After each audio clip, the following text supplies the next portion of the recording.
Everyone, my name is Peter Villegas, Chairman of the California State Athletic Commission. I'd like to welcome all of you to Norwalk for our last meeting of 2025. The first point of order I'd like to do is do the Pledge of Allegiance. Do we have a flag here? Can we all stand so we can do the Pledge of Allegiance? I pledge allegiance to the flag of the United States of America and to the republic for which it stands, one nation, under God, indivisible, with liberty and justice for all. Thank you. Mr. Foster, can you take roll, please? Yes, Mr. Chairman, thank you. Commissioner Wedge? Here. Commissioner Hendrickson? He's not present yet. Okay. Commissioner Gruelle? Here. Commissioner Fiore? Commissioner Fiore, can you unmute?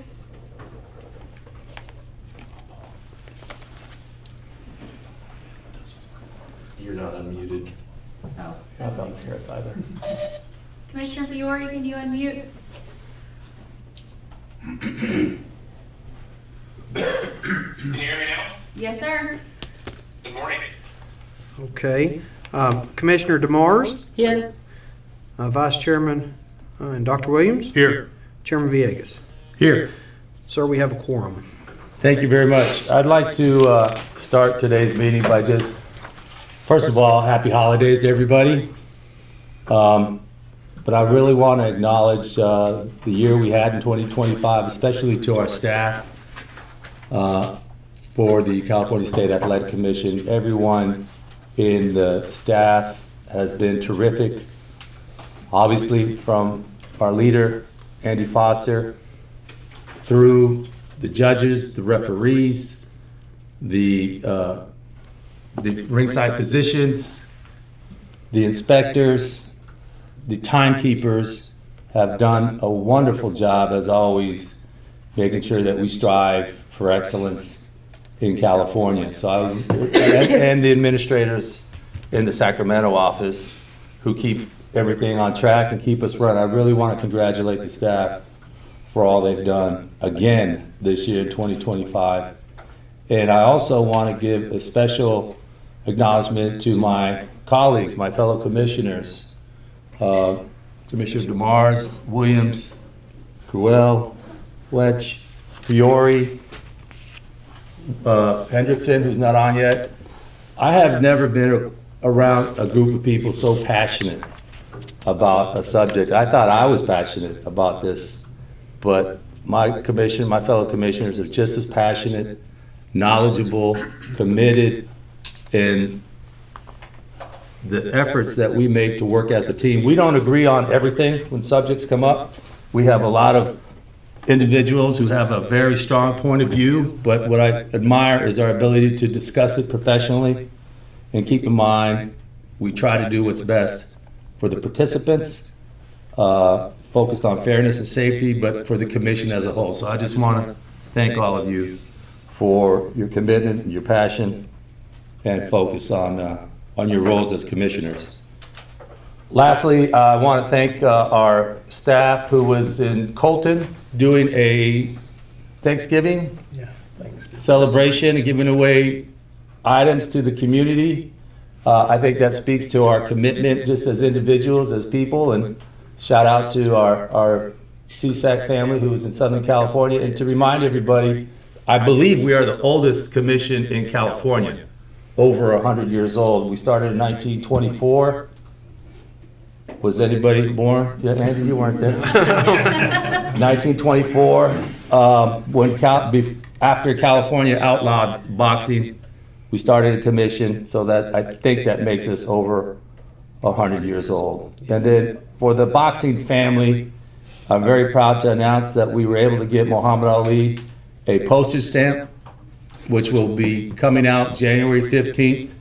He will be the third boxer to have a U.S. postage stamp. Joe Louis, Sugar Ray Robinson, and now Muhammad Ali. But I want to thank everybody for their support in that and getting the champion stamp. So get your stamps in 2026. With that, let's get on to the agenda. First item is review and possible action to approve September 8th, commission meeting minutes. Do I have a motion to approve? Motion to approve. Second. Any comments from the public? Hearing none? 1 second for online. Oh, online? All right, so we'll always take people in person first, so thank you for checking for that. And now, if we have anyone online that would like to make a comment on the current agenda item, please raise your hand. We are displaying instructions. If you've called in, you may press star 3 to raise your hand. We'll give you a moment.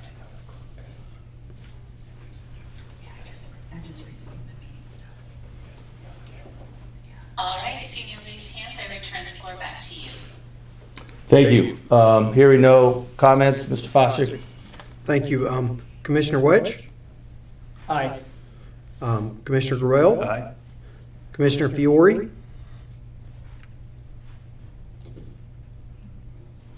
Aye. Commissioner and Dr. DeMars? Aye. Commissioner and Dr. Williams? Aye. Chairman Villegas? Aye. Motion passes 6-0, sir. Thank you. Motion passes. Second item, review and possible action to approve October 15th, 2025 commission meeting minutes. Do I have a motion? Motion to approve. Second? Second. Anyone in the public have any comments? Hearing none. Operator? Thank you so much. If any member of the public would like to comment on this agenda item, please raise your hand. If you've called in, press star 3. Here, displaying instructions, and we'll give you a moment.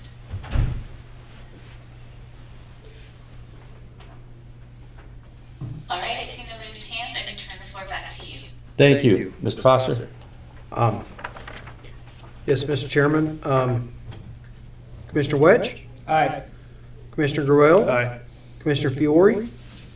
Aye. Commissioner Dr. DeMars? Aye. Vice Chair Dr. Williams? Aye. Chairman Villegas? Aye. Thank you. Motion carries. Next item is to review and possible action to approve the proposed 2026 commission meeting dates of Monday, March 9th, 2026, Monday, June 8th, 2026, Monday, September 14th, 2026, and Monday, December 14th, 2026. Do I have a motion? So. Second? Second. Any comments from folks in attendance? Hearing none. Operator? Thank you so much. If any member of the public would like to comment on agenda item 5, please raise your hand by clicking on the hand next to your name, or if you've called in, pressing star 3. We are displaying instructions, and we'll give you a moment.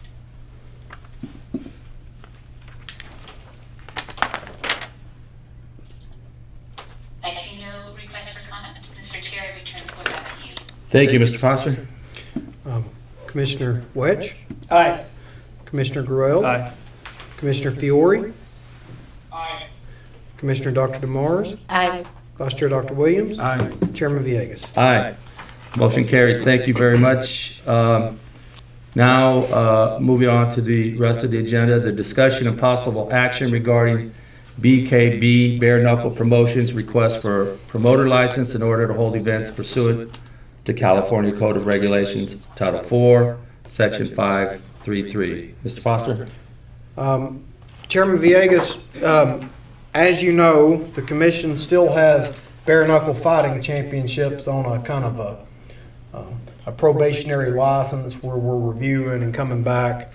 And I've been working and talking with Mel Valenzuela. Sir, I bet it's been 6 or 7 years he's been trying to work with us to get bare. It might be longer than that, but it's been a long time. And Mel was real adamant on his rule set for the longest time. And as Commissioner Wedge pointed out to me in an article that came out that he sent to me a year or two ago, I never will forget the article. He sent it to me and he says, "Look at this." And it was about the 3-minute rounds, and it was some pretty. And so Mel called me up 6-7 months ago and said, "Look, we've decided to agree to the 2-minute rounds. We've decided to agree to all of California's protocols. We've decided to do everything that Bare Knuckle Fighting Championship is doing in California. The $3,000 payment for the doctors in the back to do the stitches. The payment for the officials, the insurance, all of the things that we required of the other group, Mel came to me and says, we're willing to do. Okay? And I don't have the relationship with Mr. Vasquez that I did with the people at BKFC, but I do have a relationship with Mel Valenzuela. He's probably worked with me on 100 events over the years, a lot of events. And based on that, I'm recommending to the commission to do one event with Bare Knuckle, with this group. Let's see how they do. And then they can come back before the commission and we can have a report on how they do. I have confidence that they will do well because I know Mel and I have worked with him on, like I said, probably 100 events. And he's always done well with me. But I would not let them ever get to here without the reduction to the 2-minute rounds, because frankly, you can cause a lot of damage in bare knuckle fighting. And the longer the round goes, the more damage accumulates, which was what the article that you sent me was. And Mel and Mr. Vasquez, who owns the company from Florida, is here, and I think that's David. I don't have on my glasses, but I think David, who many of you guys know from Golden Boy over the years. And then there's George Gallegos, who is a camo referee with us, but is a lawyer and his full-time, I think he's legal counsel for the group. But Mel's here to answer any question, or any of them's here to answer Sure, any gentlemen, would you questions. like to come to the table and make any comments?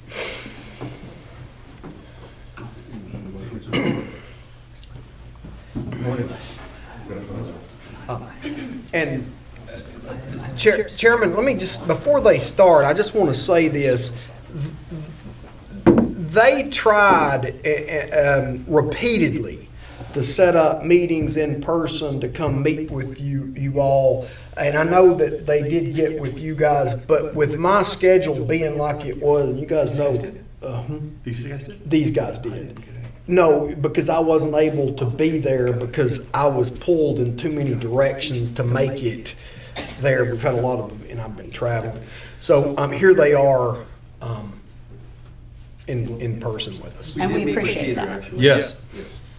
Yeah, we had a great meeting. They gave an overview of the organization, their focus, their commitment to comply with California's requirements, and answered my questions very, very well. And we're looking at some markets where there would be appetite for all sports, but particularly the organization. So it was a good meeting.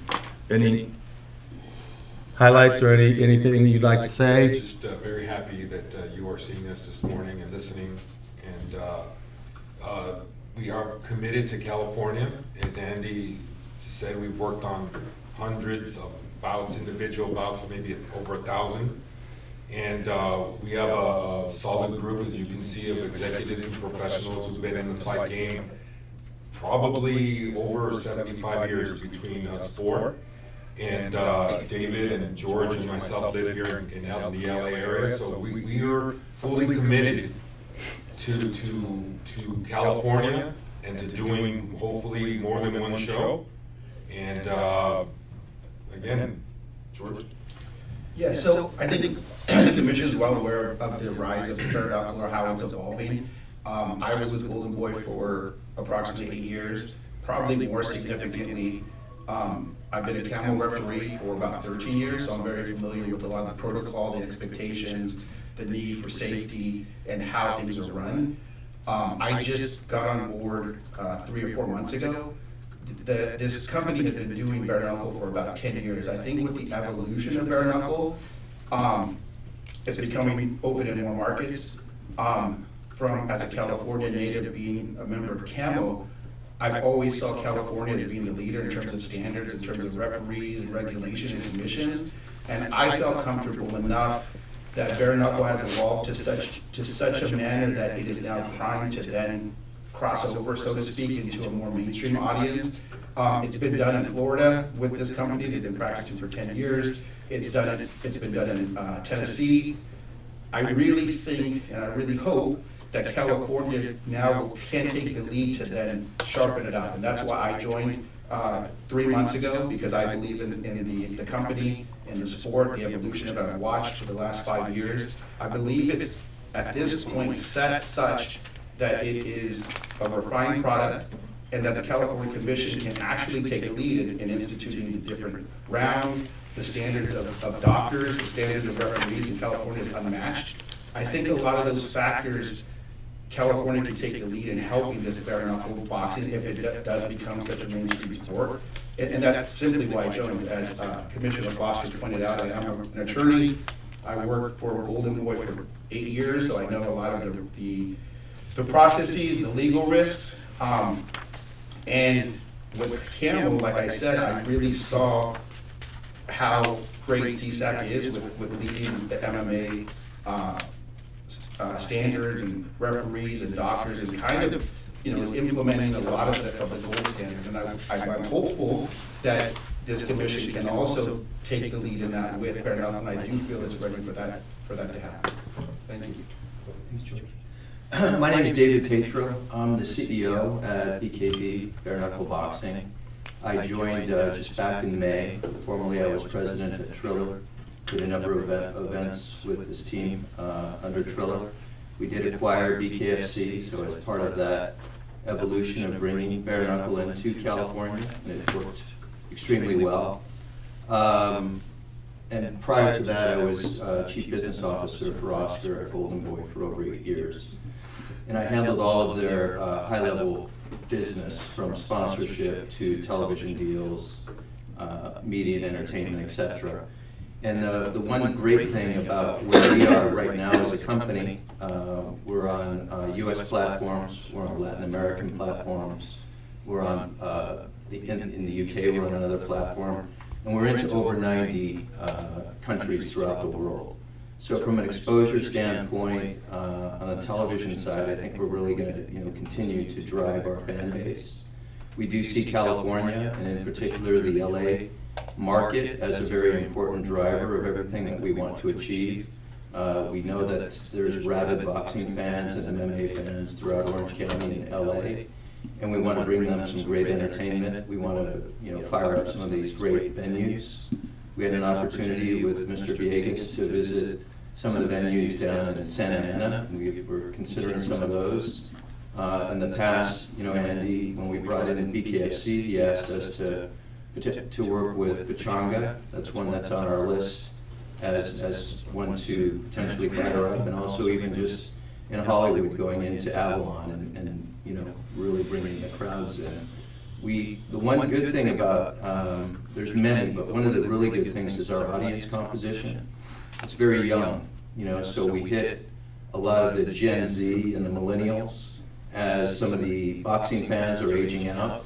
So I think that's a really good indicator of how long-standing we can be as we mainstream the sport.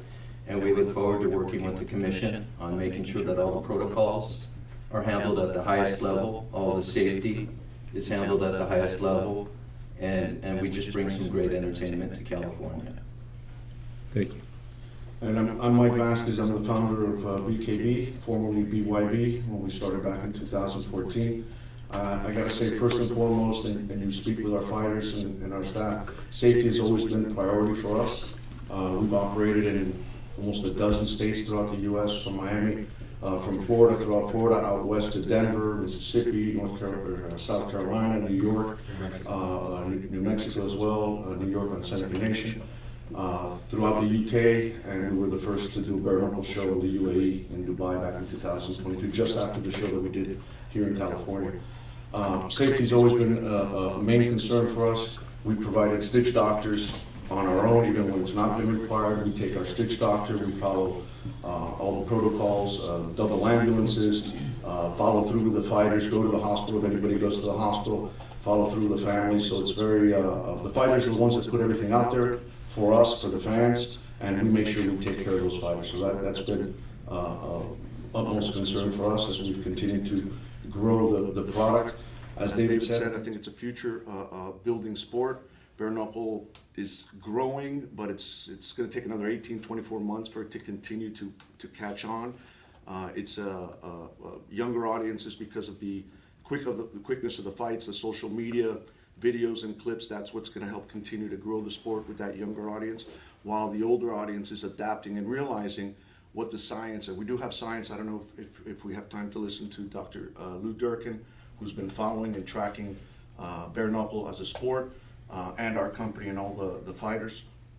But the injury rates are actually far lower in bare knuckle, only higher in cuts, which are superficial. But the concussion force, there's no elbows, knees, kicks, and the force of a bare knuckle punch comes with less force than a boxing punch, and that we can determine.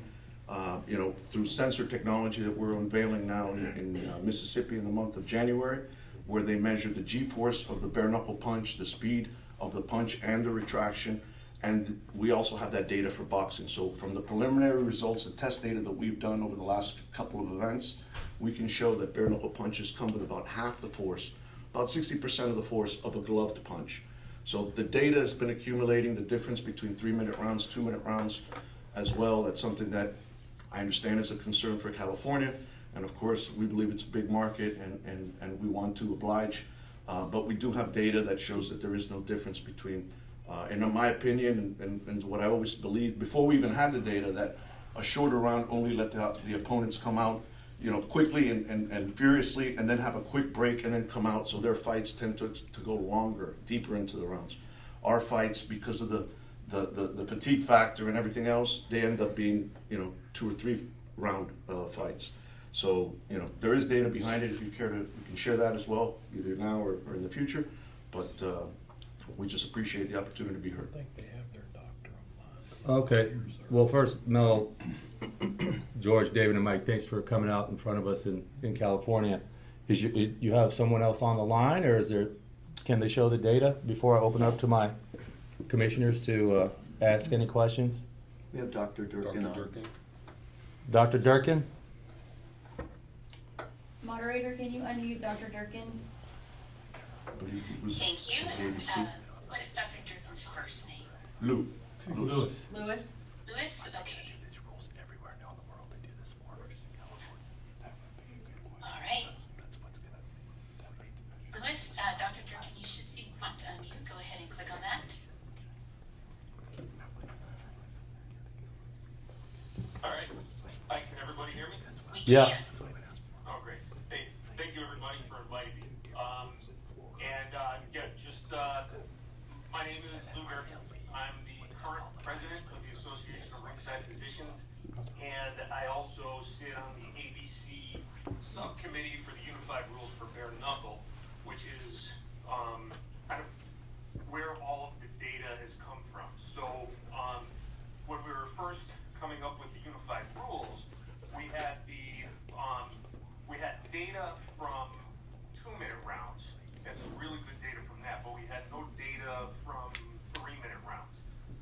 So what I did to try to determine, because our concern was very similar to what Mr. Foster alluded to earlier, that if you have 50% more time, that would be 50% more injury potentially, but without looking, you don't know for sure. So I've done about 25% of the total data is in person, where I've gone to the actual event and collected all the injury data from the athletes themselves, and about 75% was retrospective, watching the videos of it. The total number of fighters in the database is 864, and what we found was very interesting. There's essentially no difference in concussion rate or laceration rate between 2 and 3-minute rounds. And there's a number of reasons potentially for that, like Mike Vasquez alluded to, but probably it's just there's only a certain number of bare knuckle punches you can take before the fight is over, whether it's 2-minute rounds, 3-minute rounds, 10-minute rounds, whatever. But what we have is a laceration rate of about 35.9% and a concussion rate of 4.76% compared to the 2-minute rounds, which is right around there. It's around 37%, and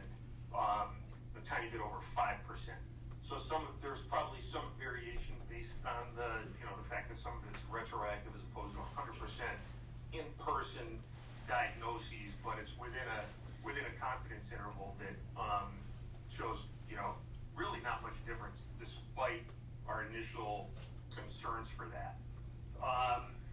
And this all compares to boxing with a concussion rate between 10 and 12%, and MMA between a 12 and 14% concussion rate, with a laceration rate in boxing around 4% and 10% for MMA.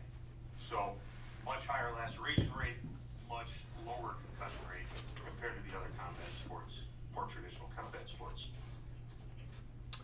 Any questions on the data? Do you guys have the overall data? Okay. Sent ahead? Thank you, Doctor. I'm going to open it up to my fellow commissioners for questions they may have. Go ahead, Chris. Commissioner Gruelle. Yeah. I'm going to start with the fact that I have serious reservations about voting to grant a license today. But I want to give you all a chance to help educate us on how you plan if you were given a provisional status license in California to move forward. When bare knuckle fighting and slap fighting came to this commission, it was not without controversy. And I know that it made us all collectively uncomfortable because of the newness of the sport and, you know, how people looked at these sports in relation to our core responsibility of boxing and mixed martial arts and other martial arts. And we took our time and we were very deliberate. And I don't feel that sense of deliberation at this moment with this conversation. And so maybe we need more time. But what we did do for both those types of sports, and I remember working fondly with Commissioner Wench on helping to craft the motions that led to how we handle those two sports. And before those meetings, we had traveled as commissioners with staff to watch these events in other places, so we had a lot more firsthand knowledge. I don't have, and I don't think we have collectively have that experience with these gentlemen in this sport. I know in other areas your reputations are stellar, but in this bare knuckle fighting. And so what we asked the BKFC folks to do, and the folks from Head Slap, can't remember the exact name of their league, was to let California come, look at how they regulate, make our recommendations, and if they were willing to accept our recommendations, not only as how they would do things in California, but in every place around the world, we would consider entering into a slow partnership to develop those rules. And so I guess the first question I have is, if California gives you a set of rules to follow that we currently are using in California for bare knuckle fighting, are we going to be guaranteed that those are the same rules you're going to follow in every other location around the world? Yes, Well, before you answer, I don't believe our responsibilities are worldwide. Ours are California, and hopefully through our leadership and what we do here in California is replicated. We obviously encourage that, but I just want to note our responsibilities aren't worldwide. We believe we're here in California. We do the best. I'll be a little biased. Way before I got here, we've always made an effort to be excellent in what we do, and we would hope that folks around the world or the country would follow some of our leadership on many issues. But I just wanted to note that California is our priority, and we would hope that the rest of the country and the rest of the world would follow our leadership. So I just want to make that clear. I appreciate that. And sir, I would say that I believe that the state of California, outside of the 2 minutes issue that they have with our 3-minute round versus 2-minute rounds, would be very satisfied with how we run our promotion. We've had high accommodations from every commission that we've worked with, around the country, and I believe you'll do the same. We've had an event with gloves, which essentially the only difference is having the glove and not having the glove. And Mr. Walker, at the end of the event, told me we'd be welcome back in California anytime as a result of how we ran our event. So I don't believe that'll be an issue. Regarding changing which I suppose the only difference again is the 3 minutes to the 2 minute rounds. If you'd be willing to share the article that you guys mentioned that was shared, so I can review it, see if there's any science or anything that would justify something like that, would be something that I'd look to consider outside of California. But, you know, that's a big swing of the bat for our company, the way we run our company and the ABC rules that are approved for the whole nation. And this is a big market. Yes, sir, it is. Okay, Yes, sir, it so, is. And we like- want to be here, believe me, I and don't want think to shut what- myself down, but I I don't want to be want to honest. speak for him, but Commissioner Gruelle and I worked a lot on this issue as part of the subcommittee when we were looking at this. And I understand what Dr. Durkin's saying, and I'm not a doctor, but I'm telling you, as somebody who does this all the time, it's hard for me to believe that 3 minute rounds aren't more dangerous than 2 minute rounds, aren't more damaging. Yeah. That doesn't make sense in my mind. One of our main concerns, and I respectfully hear what you're saying, Chairman, but we did ask those two organizations to work with us to adopt what would become a standard set of rules and regulations for the sport. I know we can't force. We did ask, but we didn't require it for them to get a license here in California. And if they want to follow our recommendations, that's fantastic. Well, I'll go back and take a look at that motion we made, but on the doctors, before I finish, I personally do not trust a league doctor. Respectfully, anyone that you're paying to do your medical stuff, I don't trust. It's like I wouldn't trust it for the UFC or for BKFC. I trust the California doctors that work with this commission, and they had considerable concern to the point where they were, as I recall, uncomfortable with this commission granting the license to the BKFC. And I've attended multiple fights with these doctors, and they've come to the same conclusion, which is the thing that made them finally come around was the shortness of the rounds. They felt that the amount of damage that would come from a longer round would go beyond what they were comfortable with, and it was that shortness of a round that they ultimately felt was the right way to go. Well, I don't know if we could deal with a situation where we have fighters in one part of the country doing rules one way and coming to California and expect that we're going to be able to do, you know, as good a job versus sitting down with the rules we've already invested 2 + 3 years in creating. I mean, we helped create the new rules for bare knuckle fighting that BKFC follows. If these gentlemen were to take those rules on, let us go to some of their other events with our professionals, see how they do it, and then let us come and show them how we run these events in California. I'd be much more comfortable going down that path. But I kind of feel like this is just an attempt to grab a very lucrative market without taking the steps that we require the other folks to take to get access to this market. So that's where I'm coming from personally, and I'm sorry, Commissioner Morris, I was rambling there, but. No, that's fine. Thank you, Commissioner Gruelle. Remember I said at the opening of this meeting, we have professional discussions, and this is a great example. May I speak? am I getting to talk to One her? second. Hold on, Commissioner. Hold on, Commissioner. 1 second, and then we're going to go in order. If I don't call you, please don't jump in. Commissioner? Yeah, I actually, with all due respect to Commissioner Gruelle, I disagree. I think I did not have any issue in the first place with bare knuckle, and I don't have an issue now. As I understand it, they would be under the exact same rules as the events we've already approved. And we're talking about collecting data for one event.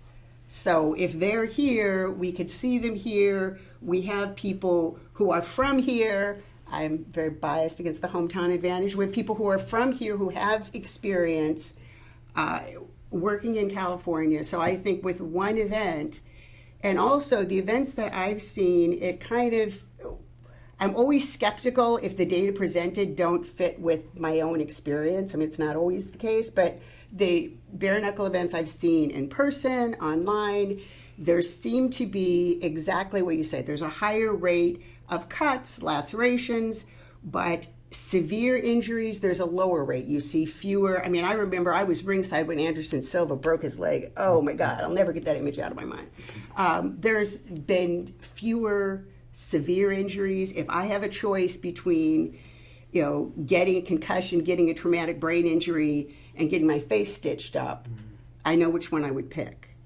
And I know that part of the issue is the optics of it. It doesn't look good.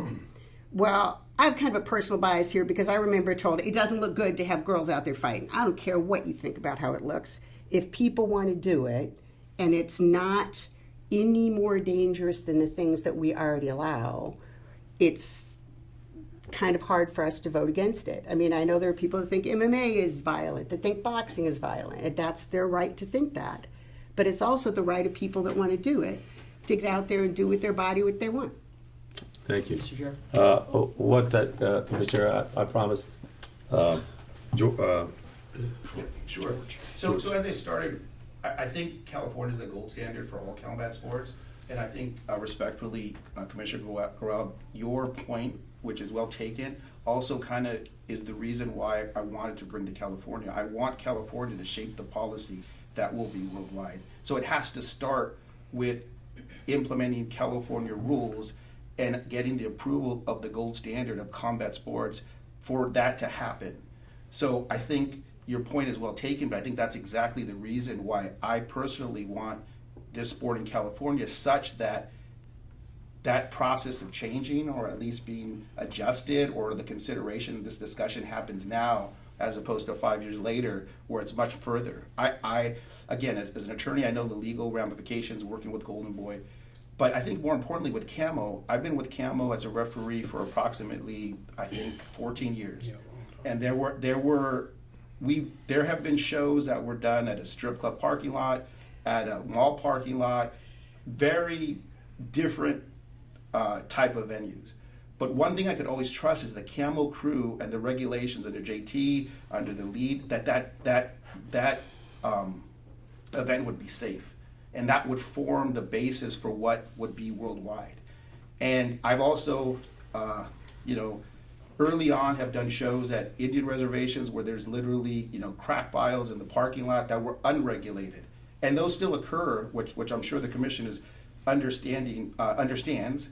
But the difference is, while you had those, quote, chicken ranch events occurring back, for the last 20 years, in early 2010 or whenever it was, when Camo came in, it really took a different path, right? So while those still exist, I think, or smokers still exist, when Camo came in, at least for the amateur level, they changed the smokers with rules and regulations such that any event I go to, no matter where it's at, because of the level of referees, because of the doctors that they employ, because of the procedures that they have, those events will be safe. And I think that's somewhat similar. In order to get what Commissioner Gruelle would like, in order for it to reach worldwide, I think it has to start here. And I think that will naturally shape how it works. I've seen a show now, we just came back from Cardiff, Wales, where we need to work on commission regulation. I've seen a show in Florida, and I've seen a show in Leeds, England. I recognize from my experience with Camo the differences. That's why I think it's actually important that California gets involved and starts shaping that policy and having those discussions so that it is on that path that you would like to be. I don't think it naturally gets there unless California steps in. So I think that's something to consider. All right, thank you. Commissioner Weiss? Thank you. First off, I'd just like to say that I concur with Commissioner Gruelle that I don't have a high level of confidence in data that's collected by or paid for by promotions, that it's not published and peer reviewed. It's just not something I have a high level of confidence in. I do have a high level of confidence and complete respect for our executive director and for our chair. I depend on you guys as the weather vane on many of these issues. But I'll just state it right now, I am philosophically opposed to bare knuckle fighting, and as long as I'm on this commission, I am not a vote. Thank you. Dr. Williams? I just want to make a comment about some of the statements that have been made about safety. And I just don't want anybody on the commission or anybody who's listening to conflate the concept of a fewer number of concussions with increased safety. It may or may not be. We know from other sports, I'm sure Dr. Durkin knows this as well, concussion may be the wrong metric. What we're looking at in chronic degenerative changes or what have you is repetitive head injury over time and so on and so forth. And so concussion is one thing, and if your numbers bear that out, that's a good thing if there are fewer concussions. But I think we're also interested in other catastrophic injuries, intracranial bleeds, skull fractures, other kinds of fractures and things like that that can affect the nervous system and the health of the athlete, safety of the athlete. And then this issue of duration of the round, again, I don't know, but I would tend to think, like we've heard here, that a longer round may be something that represents more risk. And where I come from it, from the standpoint of a neurologist, is that we know that fatigue, mental fatigue, central fatigue, and peripheral fatigue has a significant effect on things like reaction times and speed of mental processing and your neurological performance. So it just stands to reason, again, just from my standpoint, that the more fatigue there is, i.e. 3 minutes versus 2 minutes, would likely represent some degree of increased risk. I don't know how we quantify that. I think it may be something that is perhaps even unquantifiable. But again, Andy, like you've said, and like I've heard from other people here, just kind of the sniff test. I go, well, wait a minute. I don't see how 3 minutes is safer than 2 minutes when I take those kinds of things into consideration. If you're just talking about the number of concussions, your numbers are what they are. But again, concussion may or may not be the correct metric, and it's not the only metric. So I would take those things into consideration as well. Go ahead, Mike. And just to be clear, we're not arguing the 3 minutes and 2 minutes here. We're very happy to work with California within the rules they made. I just do want to clear one thing up. Dr. Durkin is not a paid doctor from our company. We're not paying him for his services. It's not like the other organization where he was part of the organization. He's doing this independently as a ringside physician. And he does collect additional data, including bone fractures, hand fractures, orbital bones and stuff like that. So all that is also in his data. So I just wanted to make sure, out of respect for the doctor, that it's clear that he is working independently, sharing the information with us that he eventually events to publish and whatnot. And originally when I started on, just to clear it up again, 2 minutes is fine here with the state of California. But the mindset that I had early on was, if we're saying that bare knuckle is as safe, we're not saying it's safer, but we're not saying it's worse than boxing or MMA. And MMA has 5 minute rounds with elbows, knees, and kicks. And boxing has 3 minute rounds with those heavy gloves, 12 round fights.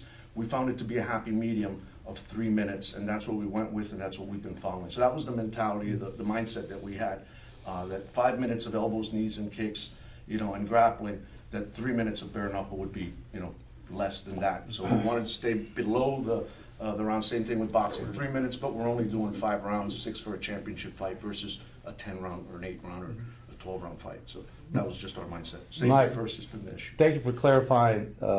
Dr. Durkin is not paid or was not paid for this report. We cover his travel when he comes to the events. Okay, thank you for that clarification. Thank you. Commissioners who mentioned that item, does that have any I influence? still have some more questions if I may, Chair. I guess Sure.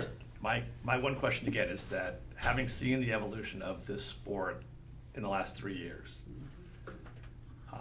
it is a better sport, it's a safer sport, it's a more dignified sport.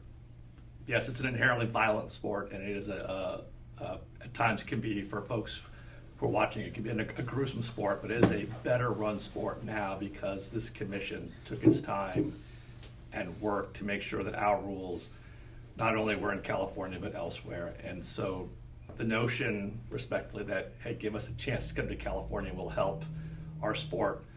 This sport already has been in existence. There already is another league doing it.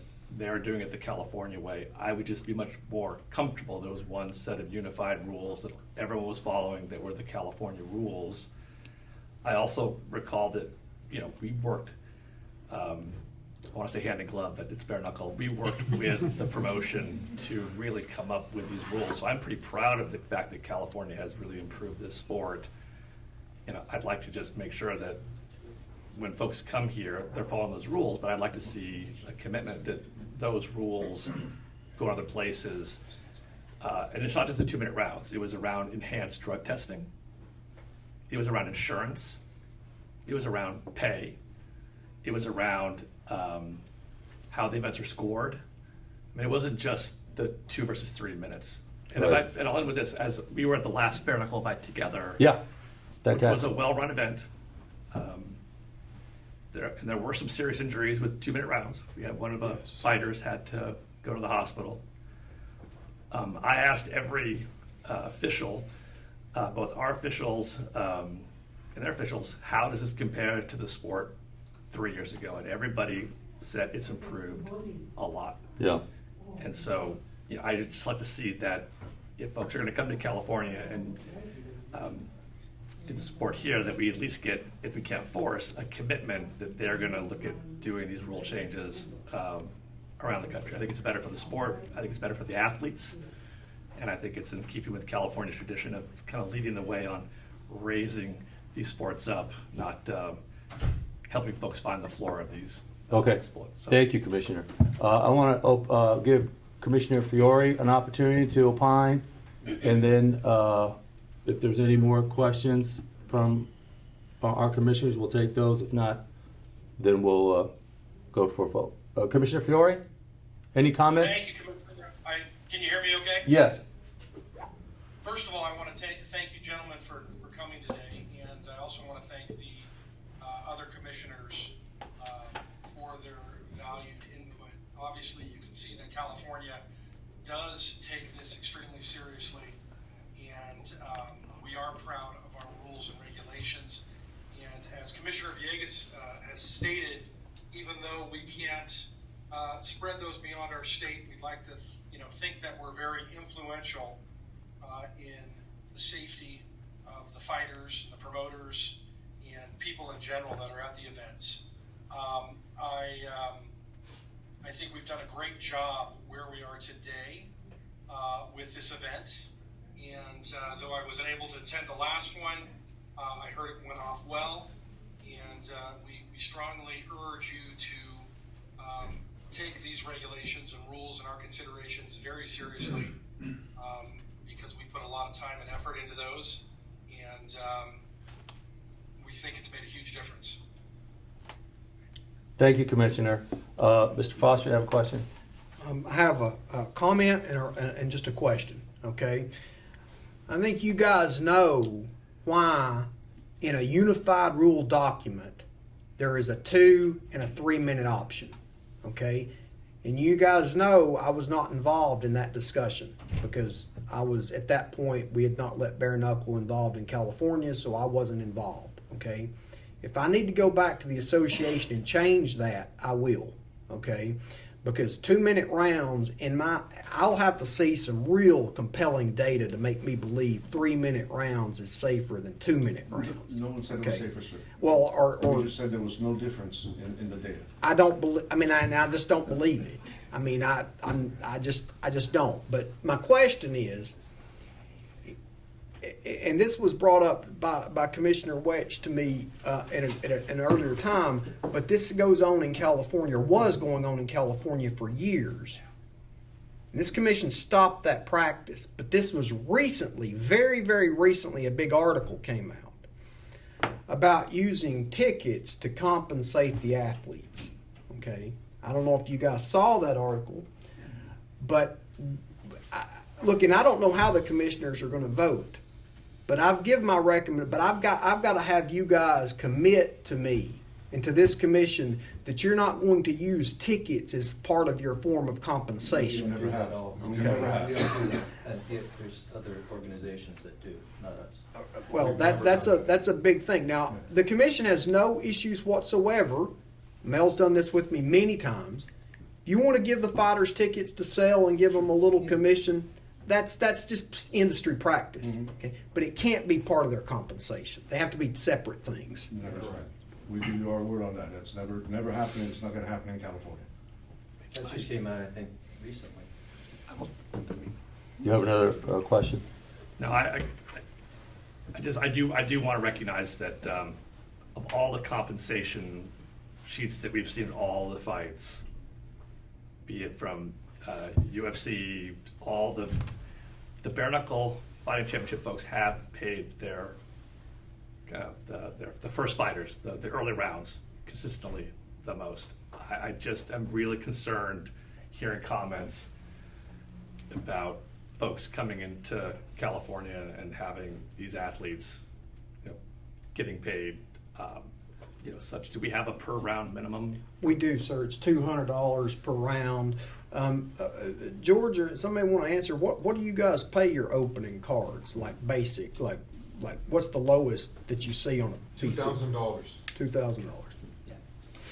Mr. Chair. Yeah. I was going to talk about this during new business, because I think it's something that we need to look at, making stronger, at least making promoters aware. But there was a report recently out of BKFC bout in Florida, where fighters were denied their purses because they didn't sell their quota of tickets. That's right. And they were forced to go in and fight, knowing that they were not going to get a penny because they didn't sell the 20 or 40 tickets they were required to. And while that is prohibited in California, I think we need to redouble our efforts, and I appreciate the executive director using this opportunity to underscore that, to make sure that there are severe penalties in place if promoters try to extort.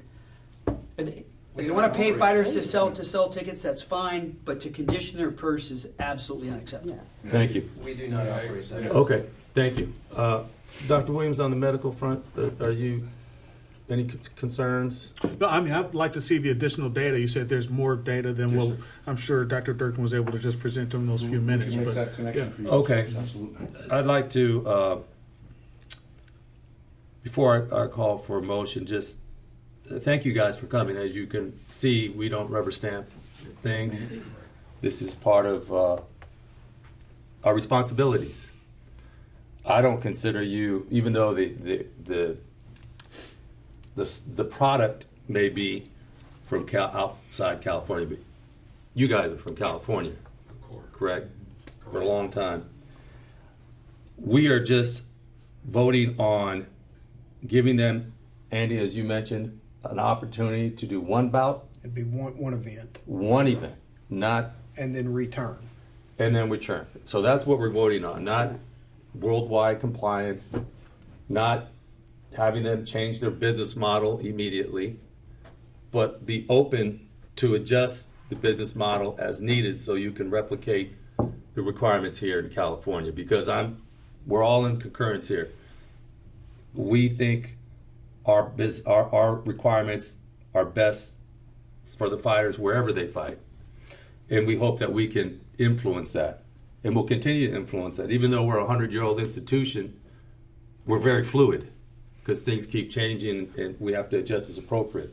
So before I take the call for a motion, Andy? Sir, I wanted to just mention this to the commission because Mr. Vasquez, I believe it was Mr. Vasquez, through mail, had sent a kind of a preliminary of what they would hope to do in California should they get a full license. Okay, because commissioners, one thing that I didn't want to do is essentially we can't be approving new sports if they have no there has to be some degree of increase for California's business. Otherwise, it's just a novelty act, and this commission doesn't engage in novelty acts. We've got out of that. Yeah. So, if you wanted to ask Mr. Vasquez what do they plan if they were to, but this is just like Commissioner Gorell says, and we appreciate you guys offering to come meet with the commissioners. I'll take that on me. My schedule has not been so I could make that happen. We've had a lot. We got 7 fights this weekend, so it's been very busy. But did you want to speak to the business side of what you're planning to do? As far as the amount of events, I'll allow David to go. So what we'd like to do, so just so everybody's aware, we do 16 numbered events a year. We do 8 in the U.S. and we do 8 in the U.K. Our plan, if we can go beyond just the one event, is to do a minimum of one event a quarter in California, so 4 a year. That really would be our ideal. And we would be doing them, in Hollywood, Pachanga, potentially Sacramento. There's some very, very, Santa Ana as well. Yes. Costa Mesa. Coach to me. Yes. And I just would remind the commissioners, and I know some of you all were not on the commission at that time. Dr. Williams, I know, was. I think Chairman Villegas was. But they have ran with the commission once before on the license, if you remember, BYB. Do you remember this, Dr. Williams? They have ran before with us, but we require them to put the gloves on. Yeah. One Okay. last thing that I would like to add, Mike did touch upon it. We just signed a new deal with the Bally's organization. And so outside of the 8 events a year that we do in the UK and the 8 that we do in the US, those are our championship events, contenders and championships as they're numbered. We're going to be starting a prospect series with the Bally's Corporation that kicks off on January 9th in Biloxi, Mississippi. And it's a 360 business model. So Bally's owns distribution with Bally's Live and Stadium. They own casinos where we'll be staging and exhibiting our events. And they own a new technology, which Mike touched upon, which is sensors that go in the wrist wraps. They've been debuting it with the WBC. They were just recently in Thailand showcasing how that can also be utilized in gloves. And what we do with that technology is we gamify the sport. We measure the number of punches per round, the types of punches, uppercuts, crosses, etc., as well as the velocity and speed. So there's going to be more technology added to our sport that will enhance not only the viewership, but some of the science behind it that, hopefully Dr. Durkin and the team of physicians here and on the commission can also start looking at. But that's a very exciting additional part of our sport. And that gives us the opportunity to even go beyond 4 events a year. We could do more here in California. Okay. Where would you put, I'm sorry, sir. Go ahead. Where would you put it? It's a very thin, it's about the size of a postage stamp. Yeah, I've and saw goes- it. I yeah. know what it is. It We've goes- allowed it in our boxing gloves, Yep. but I've not saw it. Like, I've always wondered where they would put it in bare knuckle It because goes under the tape. Under the tape. hand. It goes under gauze and then under the tape, right under the wrist. Fighters say they don't even feel it, and it's never affected. We've done and it for doesn't instance, in Florida. protrude for like a cut or anything. No. And It's the- perfectly wrapped under the red or blue tape, under the gauze. Yeah, and they've gotten smaller from the ones that we used Correct. 4 or 5 years ago when we did the Okay. Golden Boy show. Okay. Yes. Okay, thank you. You obviously understand, the sincerity we have in maintaining our Yes. requirements, and you commit to our compliance Yes. on all aspects. Working with Mr. Foster. Okay, I'll entertain a motion to allow BKB Bare Knuckle Promotions for a promoter's license to hold one event, One event. One Then event. return to see. and based on the evaluation, return. So moved.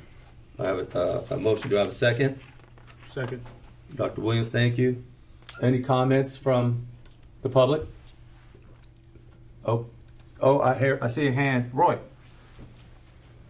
Roy Engelbrecht, fight promoter.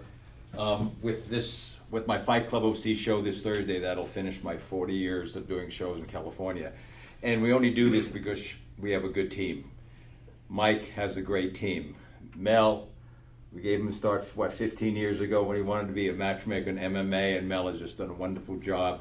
David I've known at Golden Boy Promotions as well as George, and have been involved with Mike and to see how he runs his business. So they will do a great job. Also, in 40 years, we've never had fighters to sell tickets to be on the show. Other promoters are still doing that. Andy is locking that down. But a fighter we want him to come back. So we want to give him a good purse, and we give him $10 a ticket because we want him to come back to Fight Club OC. But I would definitely ask you to approve this one show for BKB. Thank you, Roy. Anyone else in person have any comments? Hearing none, operator? All right, if any member of the public would like to comment on agenda item 6, please raise your hand by clicking on the hand next to your name, or if you've called in, pressing *3. Just a reminder, you'll have 2 minutes to speak. I'll give you a 15-second warning, and I do see a raised hand from the number 9493 ending in 72. You'll see a prompt to unmute. Go ahead and click on that.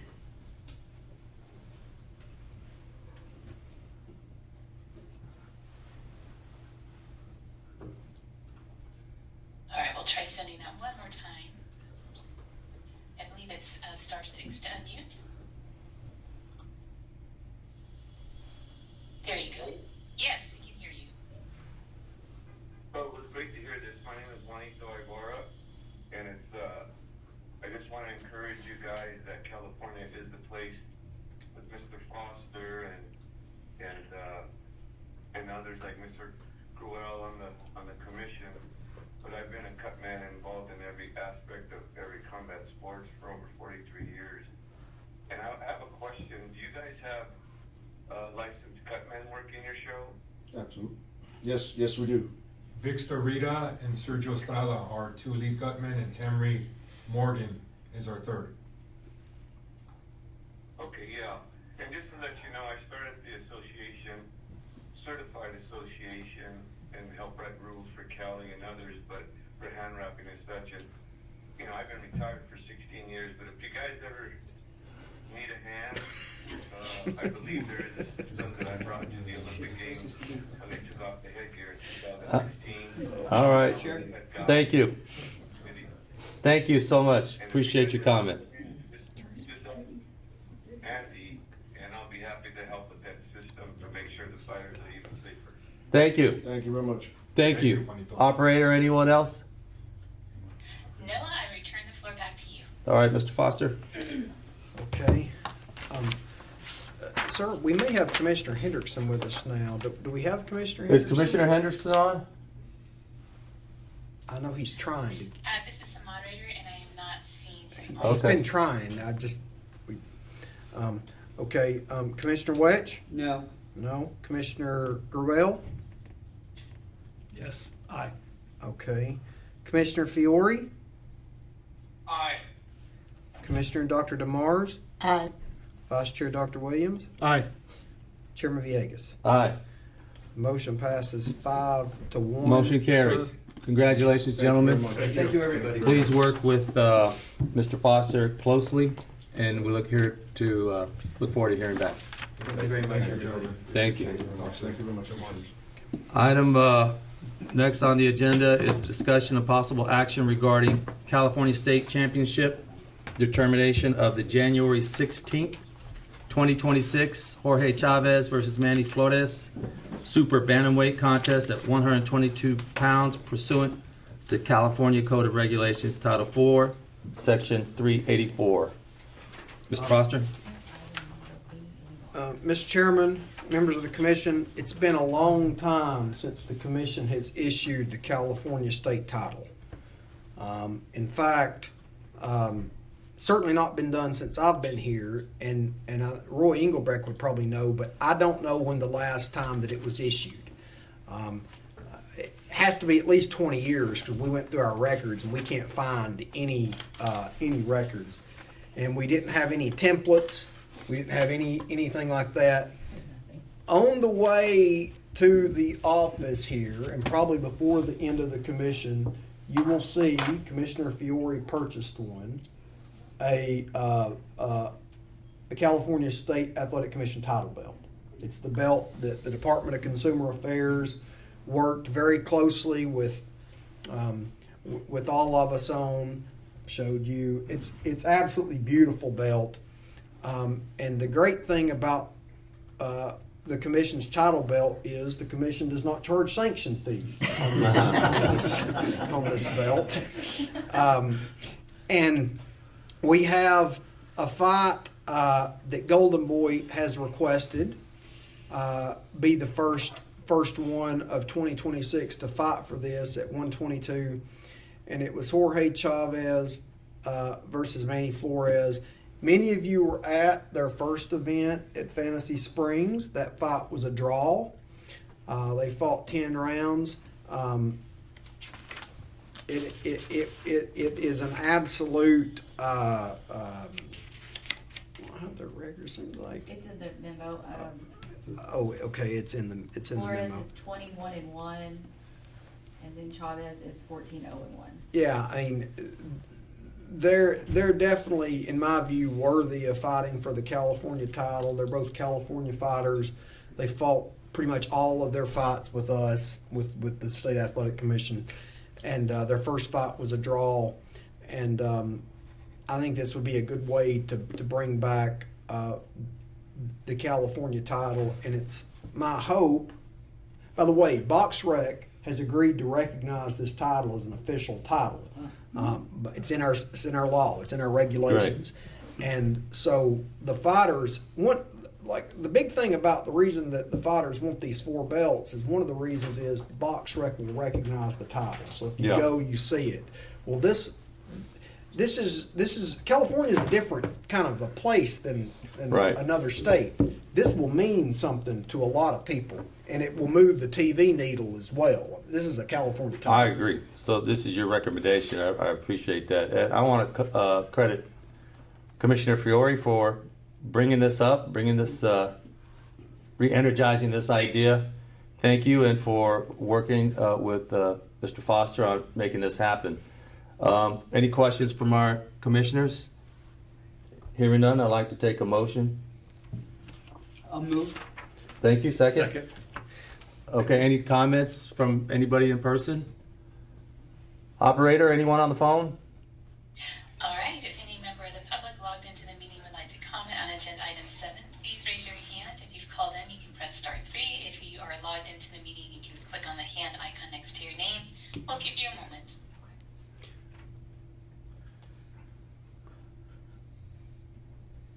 I see no request for comment. Mr. Chair, I return the floor back to you. Thank you very much. Mr. Foster? Commissioner Wedge? Aye. Commissioner Gorell? Aye. Commissioner Fiore? Aye. Commissioner Dr. DeMars? Aye. Vice Chair Dr. Williams? Aye. Chairman Villegas? Aye. Motion passes, sir. I hope that you all will be able to make it to the fight. Great. This is fantastic. Thank you, fellow commissioners. And again, I think another sign of our leadership here in California. Next item is discussion and possible action on petition to change the decision for Chase Whitmore versus Brandon Carrillo bout on October 10th, 2025 in Long Beach, California. Mr. Foster? Mr. Chairman, you can read the background, but we have the referee here, Vladimir Matyshenko, and many of you will probably recognize Vladimir Matyshenko. Saw some of the most iconic fights in the UFC, and he trained with Camo for many years, passed Herb Dean's class.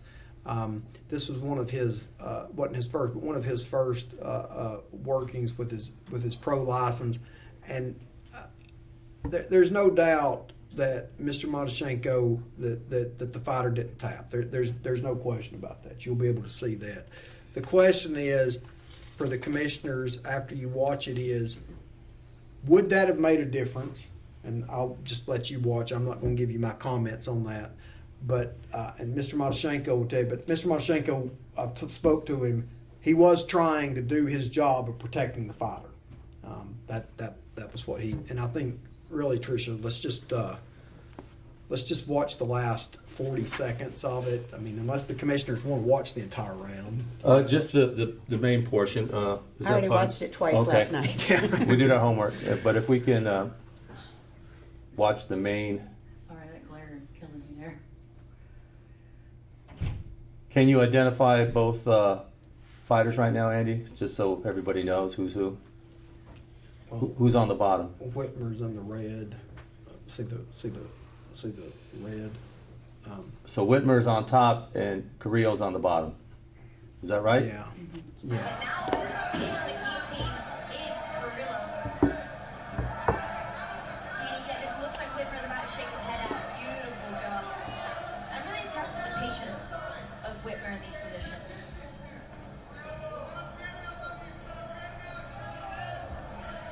Complete control throughout the majority of this second round. And just to touch on what Jim mentioned, the striking difference between Carrillo and Whitmer right now in this round, like you mentioned, Carrillo shooting blind, not setting up with his punches.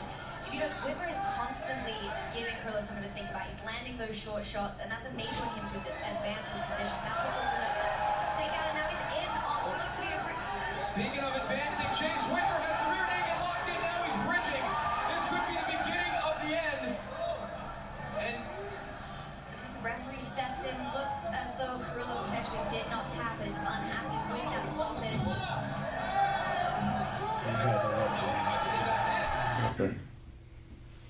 right, thank you. Referee, yes, please come up and identify yourself and Yes, Vladimir. right there's fine. Vladimir Matushenko, referee at this moment, at Welcome. this fight. Thank you very much. It's a second round, first of all. First round, both fighters exchanged substantial blows to each other. So I already counted into that, because normally the rear naked choke, it's considered to be safe. I don't know, all the violence sport that you guys call it. And normally we could let a person go and fall asleep.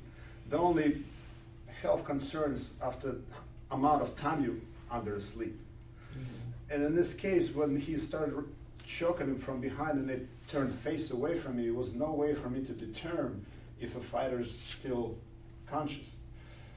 And as you can see, if you previously rewind a little bit, I touched his hand. I didn't pull his hand out and say, stop the fight. For me, it was to find out if he's still conscious. And he thought for some reason I stopped in a fight. There's no reason I will stop defender fight to stop defending himself. I will stop and put the hands on an attacking fighter to prevent it from hurting another person. But to defender fight, you can defend it, but I was touching his hands carefully not to see if it's still alive, and both of them kind of let it go and go. And another thing too, yeah, it was will be no outcome. He fell on the side of choking hand, and his other hand was behind the back, so it was like, again, maybe choking fighter will let him go. A miracle happened.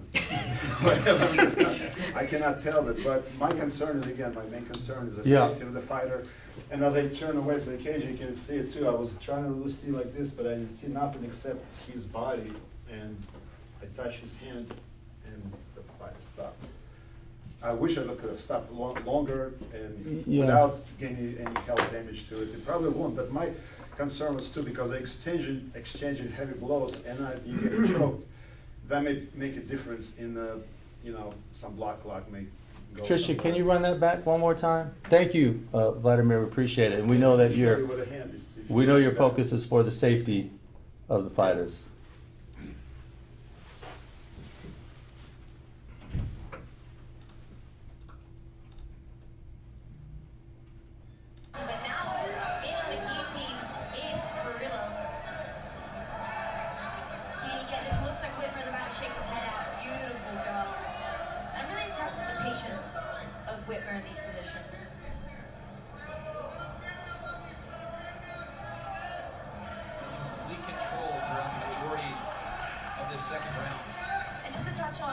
Jim mentioned, the striking difference between Carrillo and Whitmer right now in this round. Like you mentioned, Carrillo shooting blind, not setting up with his punches.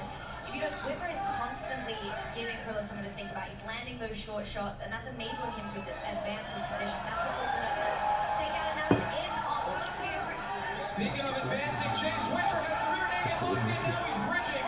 This could be the beginning of the end. And the referee steps in, looks as though Carrillo potentially did not tap it. Okay, thank you. Commissioner West? Before I make a comment, can I ask how the first round was scored? We have it in here. It's not in there. I didn't see it. Sorry, Commissioner, could you repeat that? You were cut out. He wanted to know how the first round was scored. This took place in the second round. So here's and I watched that before today, and here's my initial, my take is, I think, by the way, that we should always err on the side of caution at all times. So I think that the referee did exactly what we would have hoped he would have done in that moment. But by his own testimony, he wasn't trying to stop the fight. So the only way to interpret that is that both fighters misunderstood the direction coming from the referee, because they both stopped. Right. And so if it wasn't a stoppage, that should have been corrected at that moment. Even though it would not have been fair to Carrillo, because he was in a commanding position. Nonetheless, both fighters erred in misunderstanding the referee. I think the fight should have been restarted. So, that's my view. thank you, Commissioner. I understand Mr. Whitmer is on the line. Operator, can you see if, Yes. Yep, he is logged in, and I How can't about unmute Khalil? him, but I can send a request for him to unmute himself. okay. We'll wait for Mr. Whitmer to make comment. So Chase Whitmer, if you could try unmuting yourself. There you go, you're unmuted. Okay, cool. Yeah, just to clarify, I'm the Trace Whitmer. I'm the guy that was on top, putting in the rear naked choke if there was any confusion. But yeah. Your thoughts on the stoppage? I think I agree that the referee was trying to protect my opponent's safety, but I feel, from what I remember in the moment, the referee touched like my hands while I'm choking him, and to me, that's like I was thinking that was the referee. Either he wanted me to stop the fight for stop fighting for whatever the reason might be, whether the fight was over or there was a possible foul or whatever. But from my understanding, that was he touched us, and then that's why we both stopped, or I stopped. Okay. Yeah. Thank you. Thank you very much. Yeah, you want me to comment on the situation as well? Sure. Okay. Well, I mean, you can't see it on the video, but I feel like the first round was it was a bit back and forth, and the second round you can't see it obviously from that the 40-second mark or whatever time that you guys put it on, but there was a lot of unanswered strikes leading up to that moment. He shot on me, and I defended it, and I was landing good shots, and it was a lot of unanswered shots, and it was in my favor. I do think that the stoppage, I mean, it may have been, there wasn't a tap, but I felt like the fight was going towards that direction, whether it be a submission or a TKO. And the resistance of my opponent was like, I was able to throw my hooks in easily. There wasn't very much resistance, and I just trust in the referee. I know he's well experienced in MMA, and he can see in there the damage that the opponent is taking.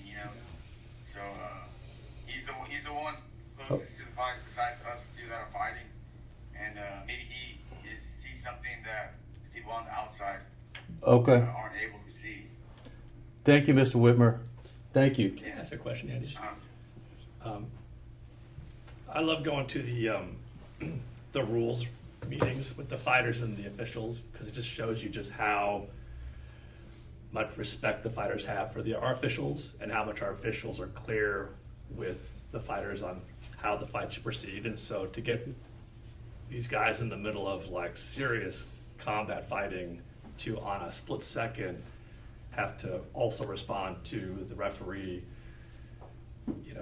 it's a pretty special kind of relationship that exists. And I just want to make sure that we don't want to do anything that would make fighters want to continue fighting past that moment with an official stepping in to make an adjustment to the fight, because I know that they have that clear dialogue before every fight, and it's really important that they're hearing. I will always follow Mr. Foster's recommendations. So whatever recommendation he says, I'm going to follow it. But I was just very mindful of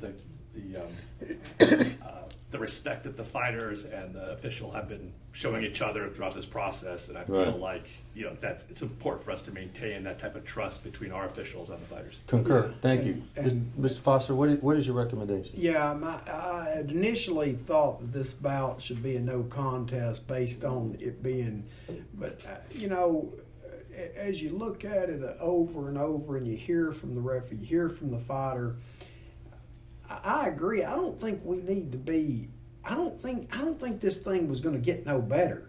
I think 3 seconds and maybe 2 seconds and he taps. I don't think it was getting no better. He was on the wrong side. It didn't look to me like this thing gets any better. But I think it was still a premature stoppage. It And I was. watched this multiple times, and it's not. First of all, I want to say it's a good thing when every single person in here acted with integrity. If there's an error, we want it to be an error on the side of caution. And the fighter, Mr. Whitmer, I appreciate what you said because I watched this fight multiple times and I agreed with what you said. That the first round was kind of back and forth. The second round, you were winning the fight. I mean, anybody watched it, you were winning the fight.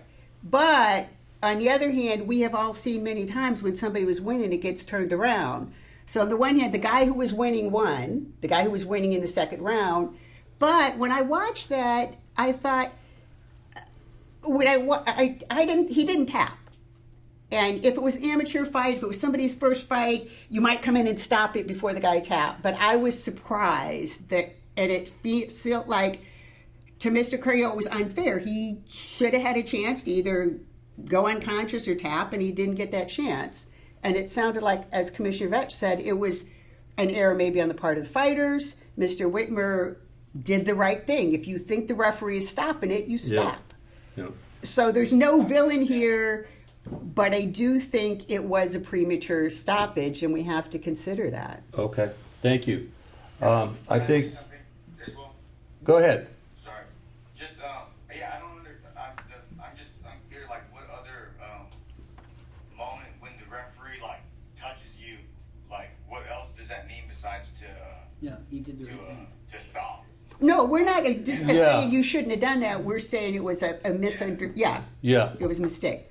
Not that it was your mistake. Because I would have loved it for it to continue. I wanted nothing more. I worked very hard in preparation, and I wanted nothing more than for it to continue. But once I'm told that I stopped once the referee stops the fight.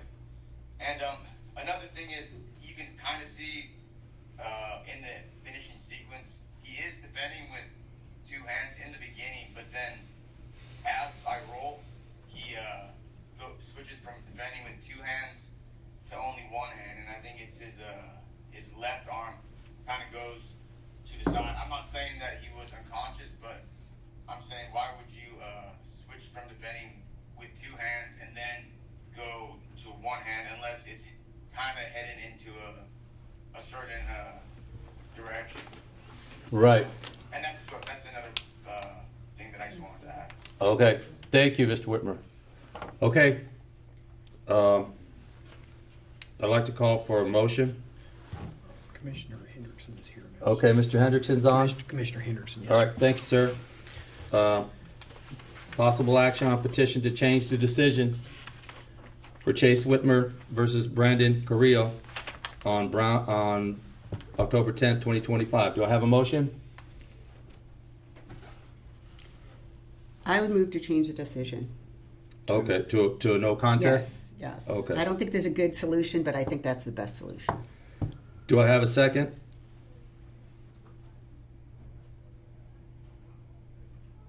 Okay, no second. Nothing changes. Motion does not carry, no action is taken.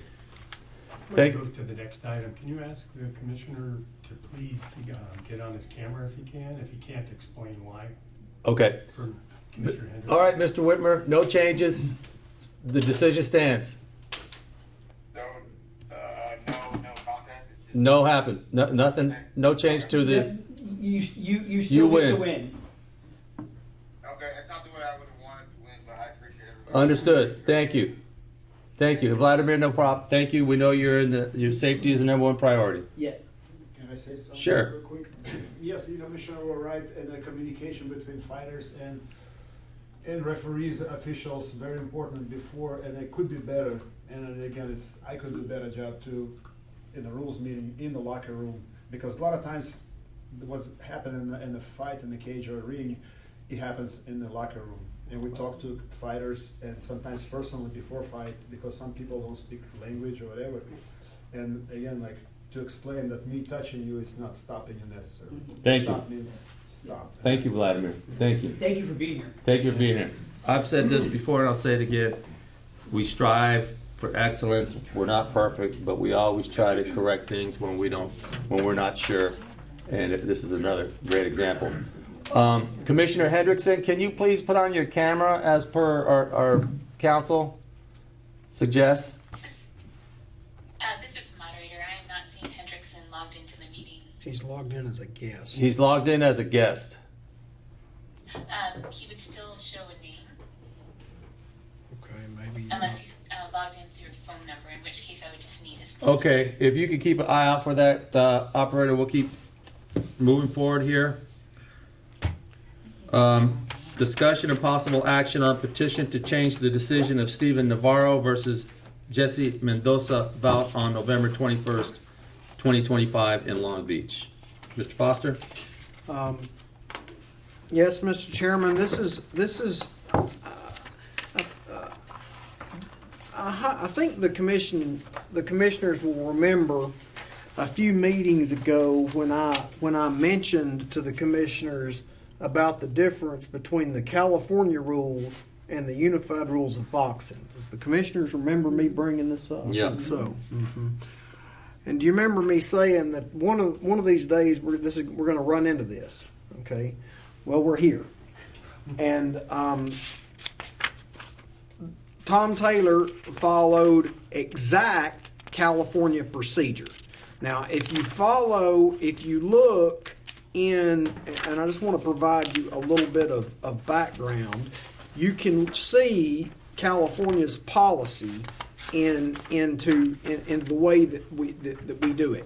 And California has long, how we got to the way that California checks cuts is this came from a fight in 2014 when Dr. Eddie Ayub, I know Dr. Williams remembers, and Joe Goosen, the world-renowned trainer, Joe Goosen, were on HBO.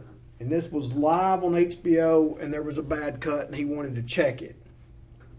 And Joe Goosen proceeds to shove the doctor in the 60-second rest period. They shove, and it makes national TV, and Joe Goosen comes in front of the commission, gets fined, and it was a big thing. So we wrote a policy that says, okay, let's give the cut person the full 60 seconds during the rest period to fix the cut. Let's get the seconds out. Let's start the next round and immediately call time. And then that way the doctor can come up with no one in the ring, and he can then tell, or she can tell the referee what the medical advice is. That has long been the California procedure. Now, in California rules, you have to start the fourth round. Okay. In unified rules, 4 rounds have to be completed before you go to the cards. And I think you're going to hear the confusion in the tape from the commentators who are not as familiar with, they're familiar with the California protocol. You'll hear that. They're not familiar with the difference between California rules and unified rules, and those are not the same thing. Tricia, do you want to roll the tape and then obviously serve the attorneys? Sure. You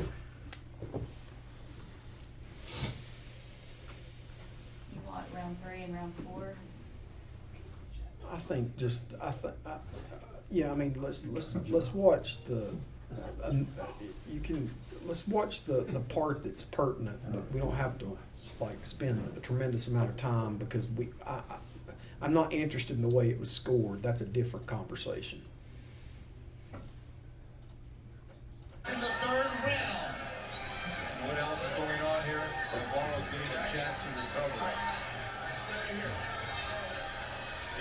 Now Mendoza in the corner, that's not Yeah, a spot. we start right here. It's fine. The wars that Navarro has gone through at Wild Card. Navarro, somebody is put through, and now Navarro actually back. And Mendoza is wobbly.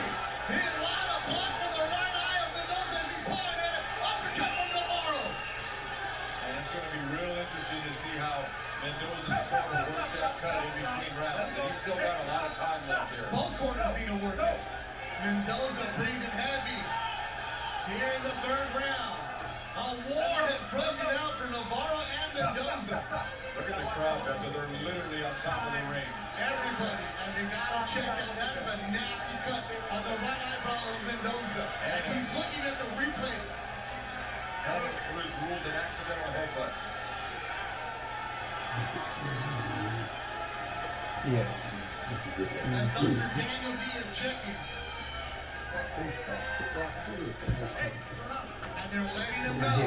Time is in. A lot of blood in the right eye of Mendoza. It's in the eye. He cannot see. He's pawing at it. And this fight, because it was ruled an accidental headbutt, has to get to the 5th round. And even though Mendoza scored that knockdown, Big one from Navarro. they're going to let that cut man work this fight. Work that I don't cut know where to for get that that minute. far, but if you're Navarro, you gotta finish this, don't you? Well, to be honest, since it was ruled an accidental It would be headbutt, no contest. it would be a no contest. But you don't want that. No, it's going to be, the pressure's going to be on Mendoza's cut man. Good shot from Mendoza. He wore it. Navarro working Mendoza in the corner. Trying to hold on. Oh, Mendoza in trouble. He's in big trouble. Navarro, can he end it in the third? what a left Big hook. hook. Another one hook from Navarro. Oh, my goodness. Kid Dynamite with 10 seconds to go. Mendoza was showing a lot of heart wearing it. What a round. Navarro and Mendoza both playing. Terrible fight here at DMG. Now, Beto, here's what's going to happen. The doctors are going to check the corner of Mendoza quick. Let's see if we can hear what the doctor is saying.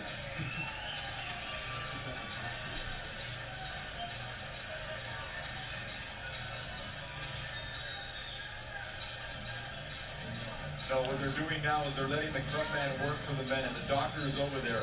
They are going to call time when the round starts. Okay. Okay. In California, they will let you work that minute before the doctor comes in and takes a look. But the doctor's right above us right now. Yes, but let me correct you on that. The doctor is there, but they did not call timeout, so the cut man is being allowed to work that minute. As soon as the round starts, they are going to call timeout. And that was the knockdown. And Navarro's legs were gone at that time. So this is what's going to happen right now. They're going to call the red fighters to the center of the ring, and then Thomas Taylor is going to call timeout. Navarro on his feet. They cleaned up his cut.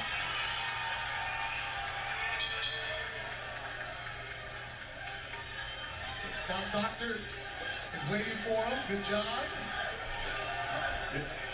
So Dr. Daniel Diaz is looking at the cut. Now we're supposed to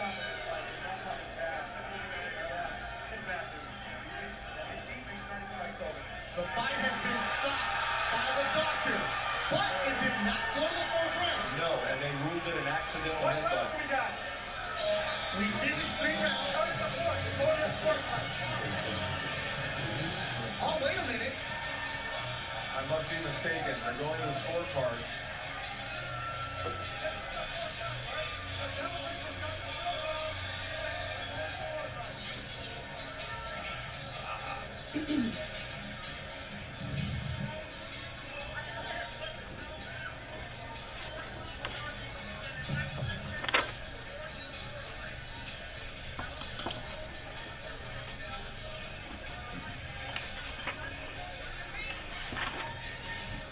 So Tom Taylor just came over and said, California rules.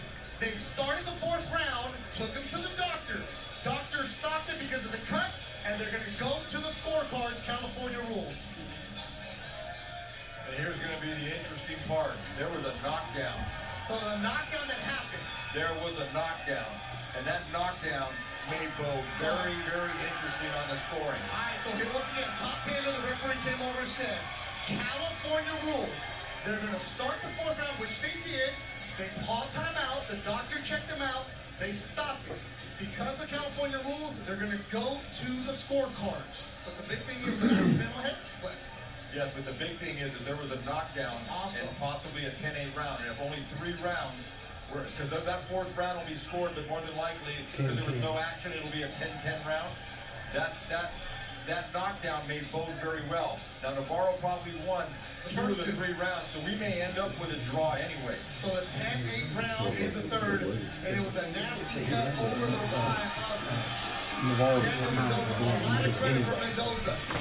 He was behind on every call. It was 39-30 a decision for Mendoza. Okay, thank you, Patricia. All right, commissioners, any questions? Any thoughts? Yeah. I mean, I'm just curious Commissioner if Burrell. Andy could tell us his recommendation, and I guess one more reason why we wish everyone would follow the California rules, nationally and internationally.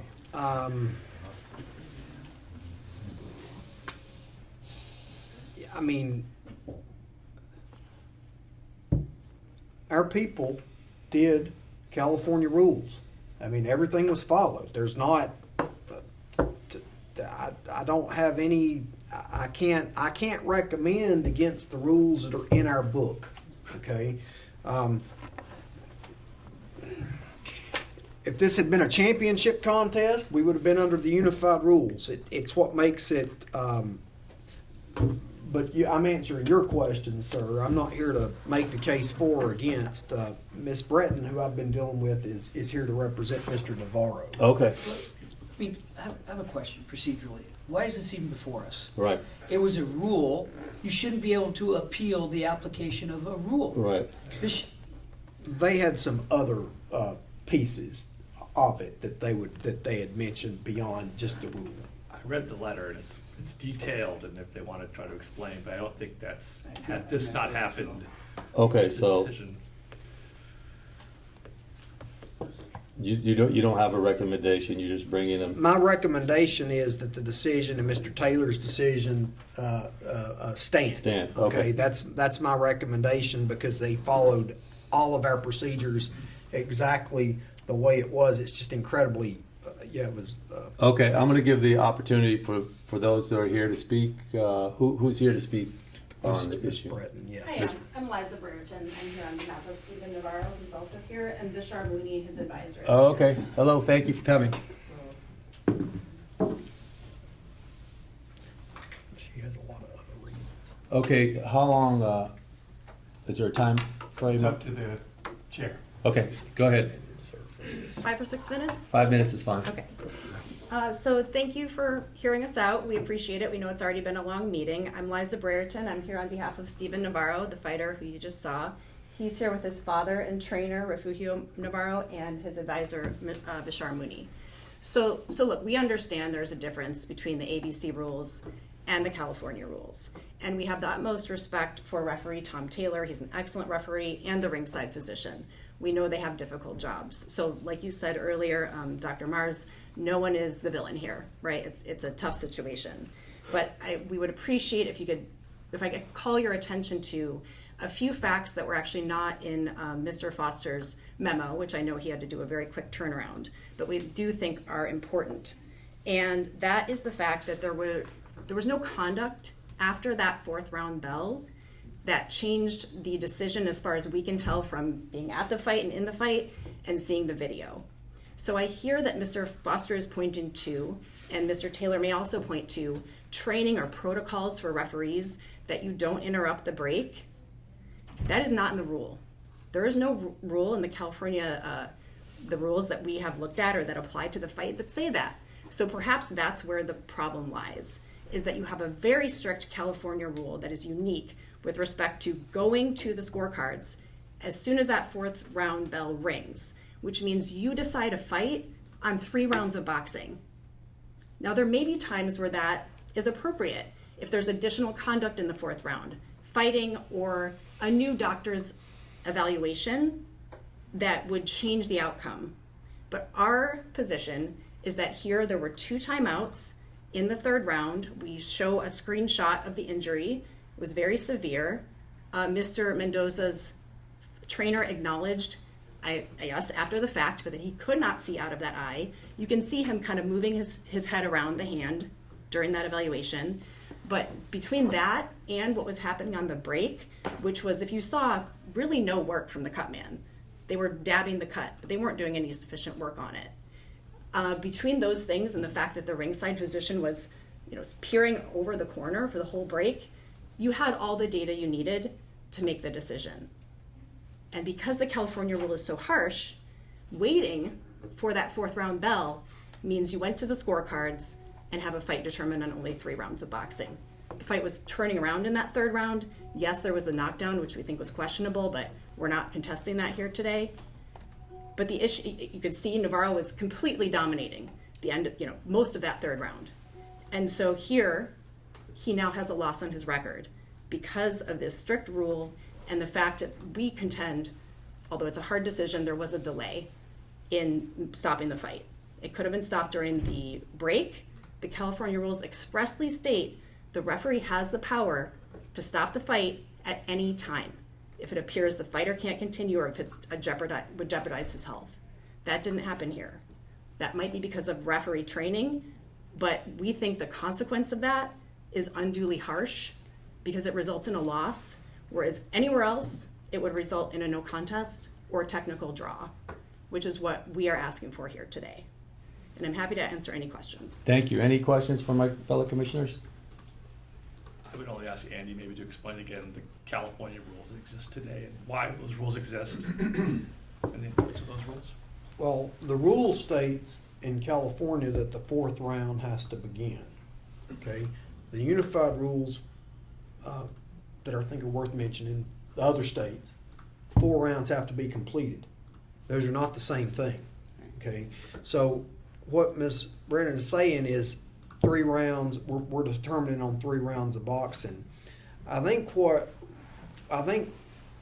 where she's going with it is we have this policy based on what I just told you 5 minutes ago about Joe Goosen, and says, as we start the next round to get them out, that policy has now created a situation combined with the California rules where a fighter who absolutely could have been stopped at the end of round 3, that policy that Tom Taylor implemented perfectly has now given a fighter a loss, whereas had it been stopped at the end of 3 completed rounds, I think it's pretty clear, at least from where I'm sitting, it's pretty clear that fighter's not going to be able to continue. That was a bad cut. I can tell from a videotape that fight's not continuing. This all comes down to a policy that we use in referee training, done for a very good reason. I don't think it's a bad policy, but combined with the California rule has bit us. And that's where we're at. And whether you want to stick with the policy, which Mr. Taylor implemented totally, but this is truly a commission discretion decision. The commission can decide what they want to do with this. I can't deal with this. This is why it's in front of you guys. If I may, there's one other thing I wanted to point out, and Mr. Taylor is here so he can speak to this, but from our perspective watching that video, you can hear Mr. Taylor say, before that final purported evaluation by the doctor, we're stopping the fight, before the fighter even arrives to the doctor. So our understanding and position is there was no final evaluation that really is outcome determinative. And therefore, it's an additional reason the fight. Did y'all hear that? The decision appeared as if he said we're still stopping the fight. I can speak to Thank you. Yeah, certainly can. Mr. Taylor, can you come and you're up? right, you're 100% right. Introduce yourself first, just for so we Thomas have. Taylor, I was a referee on the fight that night. And again, our protocols, I'm not going to beat that to death. We all know what our protocols is. But to your explanation, I've seen cuts that have gone to the cornerman, and I thought there's no way in heck they're going to be able to stop this. And a cornerman does, or a cutman does a miraculous job. Mike Rodriguez, who was sitting ringside, who explained the rule really, really well, he's one of the best cutmen in the business. And I've seen a fighter come out, and I've never seen another lick of blood coming from a cut. So for me, I've got to give that cutman's getting paid to do his job. They may be able to fix that cut. I don't know. So when that round starts and I call time, obviously I'm looking at that cut as I'm walking over. I'm going, this is not improved at all. I can see a flap. Chances are we're going to stop it. And when I get him to the doctor, I go, Doc, what I maybe could have said a little bit more is they didn't improve the cut at all. Looks like we're going to have to stop it anyway. But I did say, hey, Doc, this cut still looks bad. Looks like we're going to have to stop it, because I actually saw a flap. So the cut man, while some are great, some are not that great, this cut man just didn't do as well of a job that I've seen in past. But I got to give him that opportunity to do his job and see if that fighter can continue in that next round. I hope that answered the question. Thank you. Yes, Commissioner. And this seems like it's an unfortunate situation. I think we'd all agree. on that. The problem I have is the precedent. We have a set of rules that we give to our officials and to our referees and set of policies. And perhaps this is one that needs to be revisited. We need to go and change it. But to retroactively go back creates a situation of doubt for the referees going forward on other rules. Was this some other circumstance presents itself? And he's like, well, do I do what I think my gut is right, or do I do what the rules say I'm supposed to do? And we can't diverge from that, as far as I'm concerned. It's unfortunate, but it is what it is. Thank you. May I respond to that point? Sure. Here, the only regulation that is on point is that the ref has the power to stop the fight at any time. There's no rule or regulation that says you can't interfere with the corner's work. I understand that's in training and perhaps other protocols, but our view is that the rules should trump any informal training or protocol. Thank you. Anyone else? Just to add to that, Sure. it's in the state of California, it's the referee or the doctor can stop the fight at any time. Yeah. Just so we're clear on that. Yep. Okay. Any other comments, questions from the commissioners?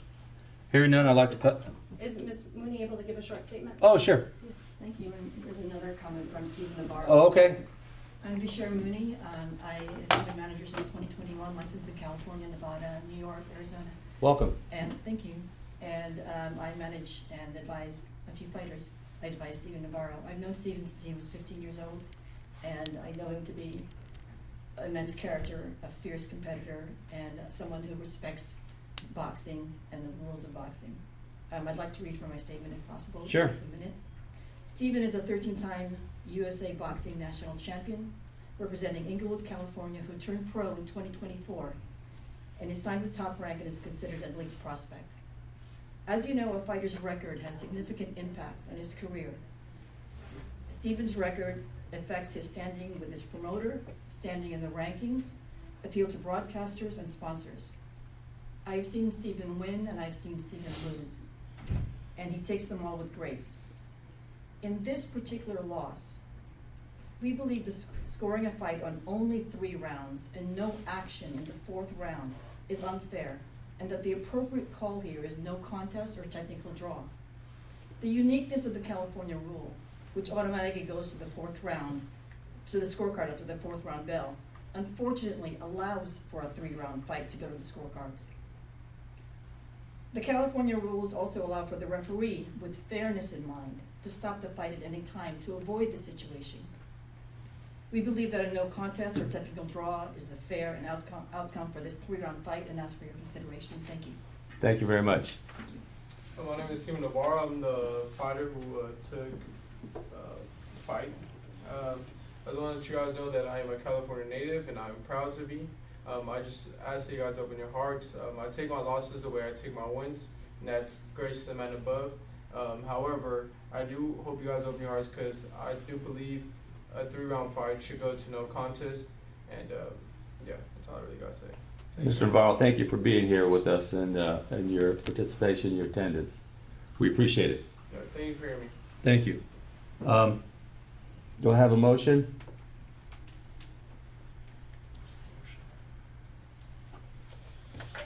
Hearing no motion, no action is taken on the item. So the decision stands. Thank you very much. Thank you for your time. Next, on the item on the agenda is discussion of possible, is it action? Or discussion of possible action regarding the October 30th, 2025 USA Boxing letter sent to all USA Boxing members about the USA Boxing policy regarding participation in events not sanctioned by USA Boxing. Mr. Foster? Mr. Chairman, this is really about a letter that USA Boxing sent out that's in your packet, and I'm just gonna just basically get to the meat of what it says. Essentially, USA Boxing told its members that if you deal with any of the other groups that are also delegated to the Athletic Commission by here in California, that you can't participate with them. to use a word that's been used here already today, that seems harsh, because these days we do now have boxers who can do kickboxing. That doesn't seem unreasonable to me. I can certainly, and I will say that I do agree with USA Boxing's position if these other groups are doing the boxing thing that they're doing, the sparring, point box, that's what it's called, point boxing. I 100% agree with USA Boxing, and I would support that position. But the idea that you can't do kickboxing, I don't agree with that. I think those are different sports. You don't see USA Boxing saying you can't play football. I mean, they're different sports, and they're regulated by different things. And even the point boxing, while I would be supportive of that, and I am supportive of that starts to blur a line, I think, because we have other delegates that the commission's delegated to. But USA Boxing does have the delegation for amateur boxing in the state of California. The other delegates do not have the delegation for amateur boxing. They have the delegation for kickboxing or for Muay Thai, but not for amateur boxing. Now, this idea that they're doing this amateur point boxing, and I'm sure that they're on the line and they'll speak to that. We went to that. We watched it. We looked at it. It's not what you think it is. It's very, very safe. It doesn't look like boxing at all to me. So it looks a lot more like point karate if you've been to one of those tournaments, but without the kicks. So this is what this is about, and the commission office received a lot of feedback on this, and this is why it's in front of the athletic commission. Mr. Mike McAtee's here in person. We didn't get the letter directly, correct? No, sir. So it came to us third party. My concern is, as a family, as a community, that we have responsibilities for under the California State Athletic Commission, that we all respect one another, communicate professionally with one another, and understand that what our responsibilities do is to be fair and safe for all the participants, no matter what level of excellence they're at. In California, there's nothing that prevents, under our laws, that a boxer can go try Muay Thai or try Jiu-Jitsu, correct, Mr. Foster? That's right, sir. We let our participants into California, as long as they meet all requirements. They want to try MMA, if they want to try boxing, Jiu-Jitsu, kickboxing, it's fine. Yes, sir. Okay. So for a letter to come to prevent any of them is opposite of what we believe here in California. So my concern again is the type of communications that go directly to another association that should have come to us, and that we can deal with it, privately, professionally, and directly.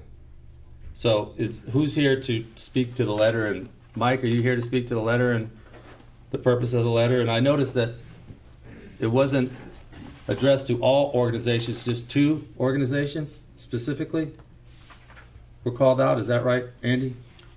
Well, only 2 of them are listed here, the IKF and ISKA, and then I don't know who Mike was meaning by et cetera, but it seems to me that it says event sanctioned by other organizations, and the et cetera could be took to mean everybody. But it wasn't. It was just specifically highlighted. It was just Okay. highlighted, ISKA, IKF, and then comma, et cetera. All right, Mr. McKay? McAtee, I'm sorry. No worries. Thank you, Commissioner Villegas and Commissioners. Thank you very much for the opportunity to explain the letter that I sent out. First of all, again, as an easy, or in the future, I will say that when it comes to communications that we sent out to the members, and this letter went to USA Boxing members only. Okay, it was not sent out globally. It was sent to our members. The reason this rule that we have had, and it's been, Real quick, Mike, was it sent to the organizations? no, it was sent to our individual members. And then then the somebody said organizations it. got, okay, thank you. Okay. Health and safety is the number one reason we have this rule.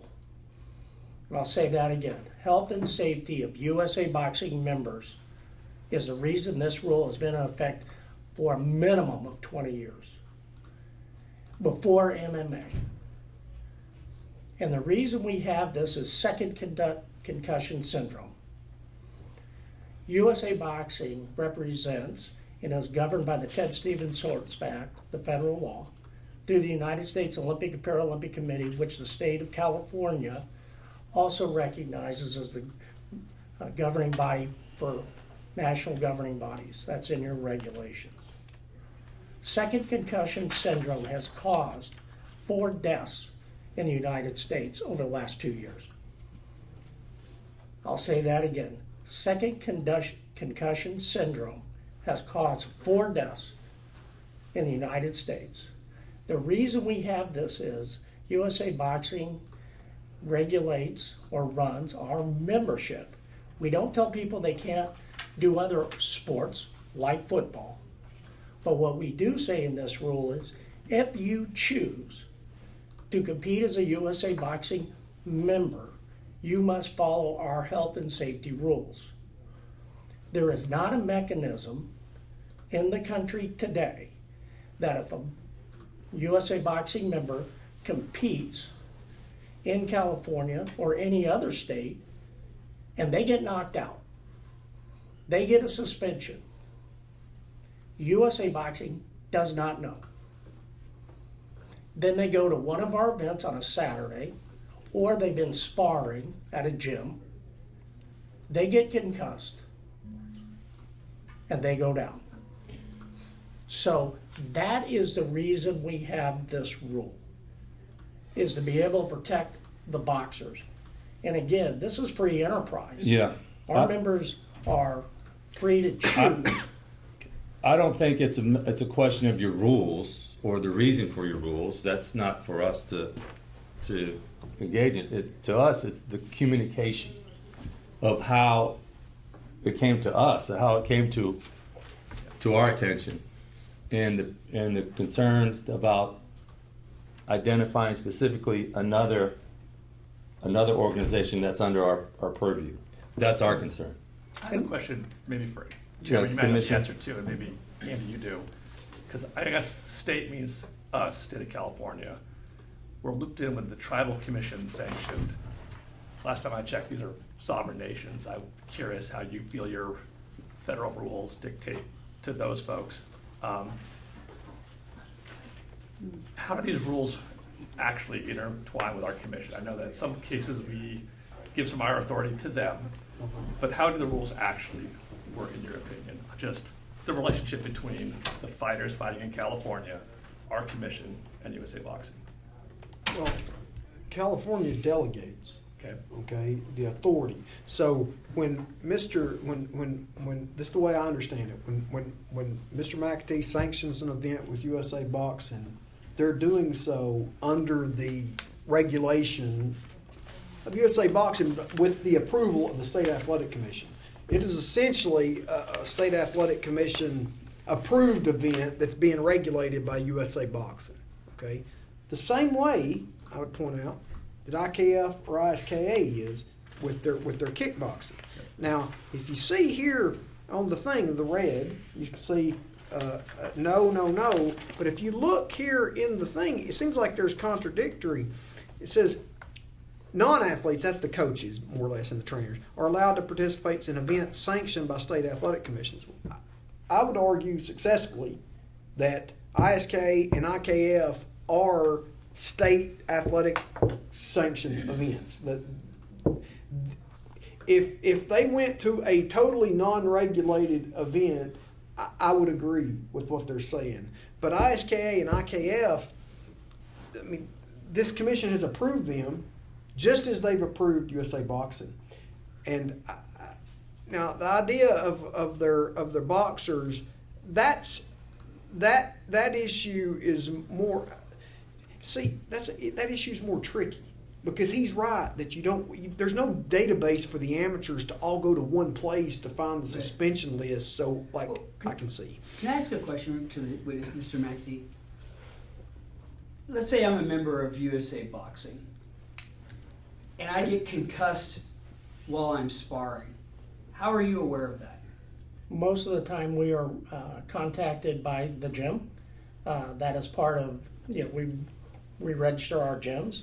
And over the last, I can tell you, since 2016 and starting next year, we are going to have mandatory, the first year will be mandatory certification of all our coaches. They know they're supposed to report it. Okay. We also get from our 56 LBCs across the country, if they get information that a boxer has been hurt, generally speaking, because of our insurance, we're contacted. So then that boxer will get a 30-day medical suspension. Is there any obligation on behalf of your member to self-report? Yes, there is an obligation. But So why doesn't that extend if they're doing something else? If you rely on them to self-report to notify you of concussions while boxing, why wouldn't that same contractual requirement apply to them if they're doing Muay Thai? The reason being is we would hope they would, okay? But we can't regulate another sport, or we can't. No, but you can regulate your member, Yeah. because you regulate them by requiring them to self-report when they get concussed. So you could just simply, I'm sure it's already there, require them to self-report if they get concussed in a motorcycle accident or off a diving board or in a Muay Thai event. I can tell you that in the practical sense, with 67,000 members, 45,000 boxers, half of them over the age of 18, that it's impractical. And the time we figure out that they have been hurt, okay, is usually when they're on the way to the hospital. And so even if we've had individuals that fail to report getting hurt, they had a headache, but they continued to spar, and had boxers go down that way. So, and you've seen here today and being part of a commission, part of being a boxer or MMA fighter or competitive fighter or an Olympic style boxer is warrior mentality. And the fact that you all do it every single day, USA Boxing does it every single day. We are responsible for their health and safety, and it does us no good to go, well, that 16-year-old kid didn't tell us. Okay, so we have to do what's most practical and be the adult in the room, just like this commission has to be the adult in the room. And if we're going to err, and I've heard it several times here today, if we're going to err on the side of anything, it will be caution and health and safety of the boxer. And participation, and if a boxer decides they want to go do another sport, that's great. We support them. They hope they're safe. But at the end of the day, we are responsible for every Olympic-style boxer that is our member from age 8 to 80. And I know some... 80? 80. Masters boxers. We have 80-year-old boxers across the spectrum. Not too late for you, Peter. I would recommend you bringing up that point. This I will tell you, that is a rule. It is coming down. Okay. It's coming down. But they have their separate... I hear you. We hear you. Quick question. You mentioned in your very first statement these 4 fighters that passed away. Were any of those fighters engaged with secondary concussions? That was the first thing you said when you sat down. Were any of those fighters engaged in kickboxing or Muay Thai, and that's how they got those concussions? Yes, 2. 2. Can you give me the details on that? We had one boxer who was 16 years of age, was actually sparring in the gym, and it was a MMA gym, considered to have hard sparring, injury in the back of his head. He was participating in his second USA Boxing bout, or almost going into the 3rd round. He started getting tired, acting like he was injured. The bout was stopped, went to the hospital, and during the examination, he had an injury on the back of his head that part of our investigation was that he competed in an MMA event a week before. How about the other two? The two what were the circumstances of the Okay. other two? A death that we had in the ring in Detroit 3 years ago was sparring in the gym. That boxer came home, told his wife, yeah, I have a headache, but I have a bout. When we do our pre-bout physicals, they're asked a series of questions. That boxer did not tell the truth. At the end of the third round, his bout was over. He was not declared the winner. Sat down, and then passed out. He was taken. Part of our investigation was he was injured in the gym, and he failed to report it. And this was an adult who failed to report it to the physician before him. So we do have examples of this. And And can I ask a again, question, just to finish up on that? You come, or one of your representatives comes to our meetings every quarter, yes, and you make a public statement and a report. yes. Have you ever brought these issues up to this commission? Did you bring it up to us now? Injuries? Just what you're saying, the exact thing you're saying now, because I'm hearing this for the first time. And if this is such a concern, I would assume I would have heard this in a previous meeting. But what I'm hearing is that you're trying to have a communication with your members, but it feels like you should also be having a more direct communication with us. And if you felt this was a step you needed to take to put on notice every fighter in the United States that wanted to compete in multiple sports, under your way of reading how these regulations work, we would have heard about it like 3 months ago, or the one before that, or the one before that. And so I guess I'm hearing there's a communications issue between our commission and your organization, as evidenced by this letter and what we're hearing now today.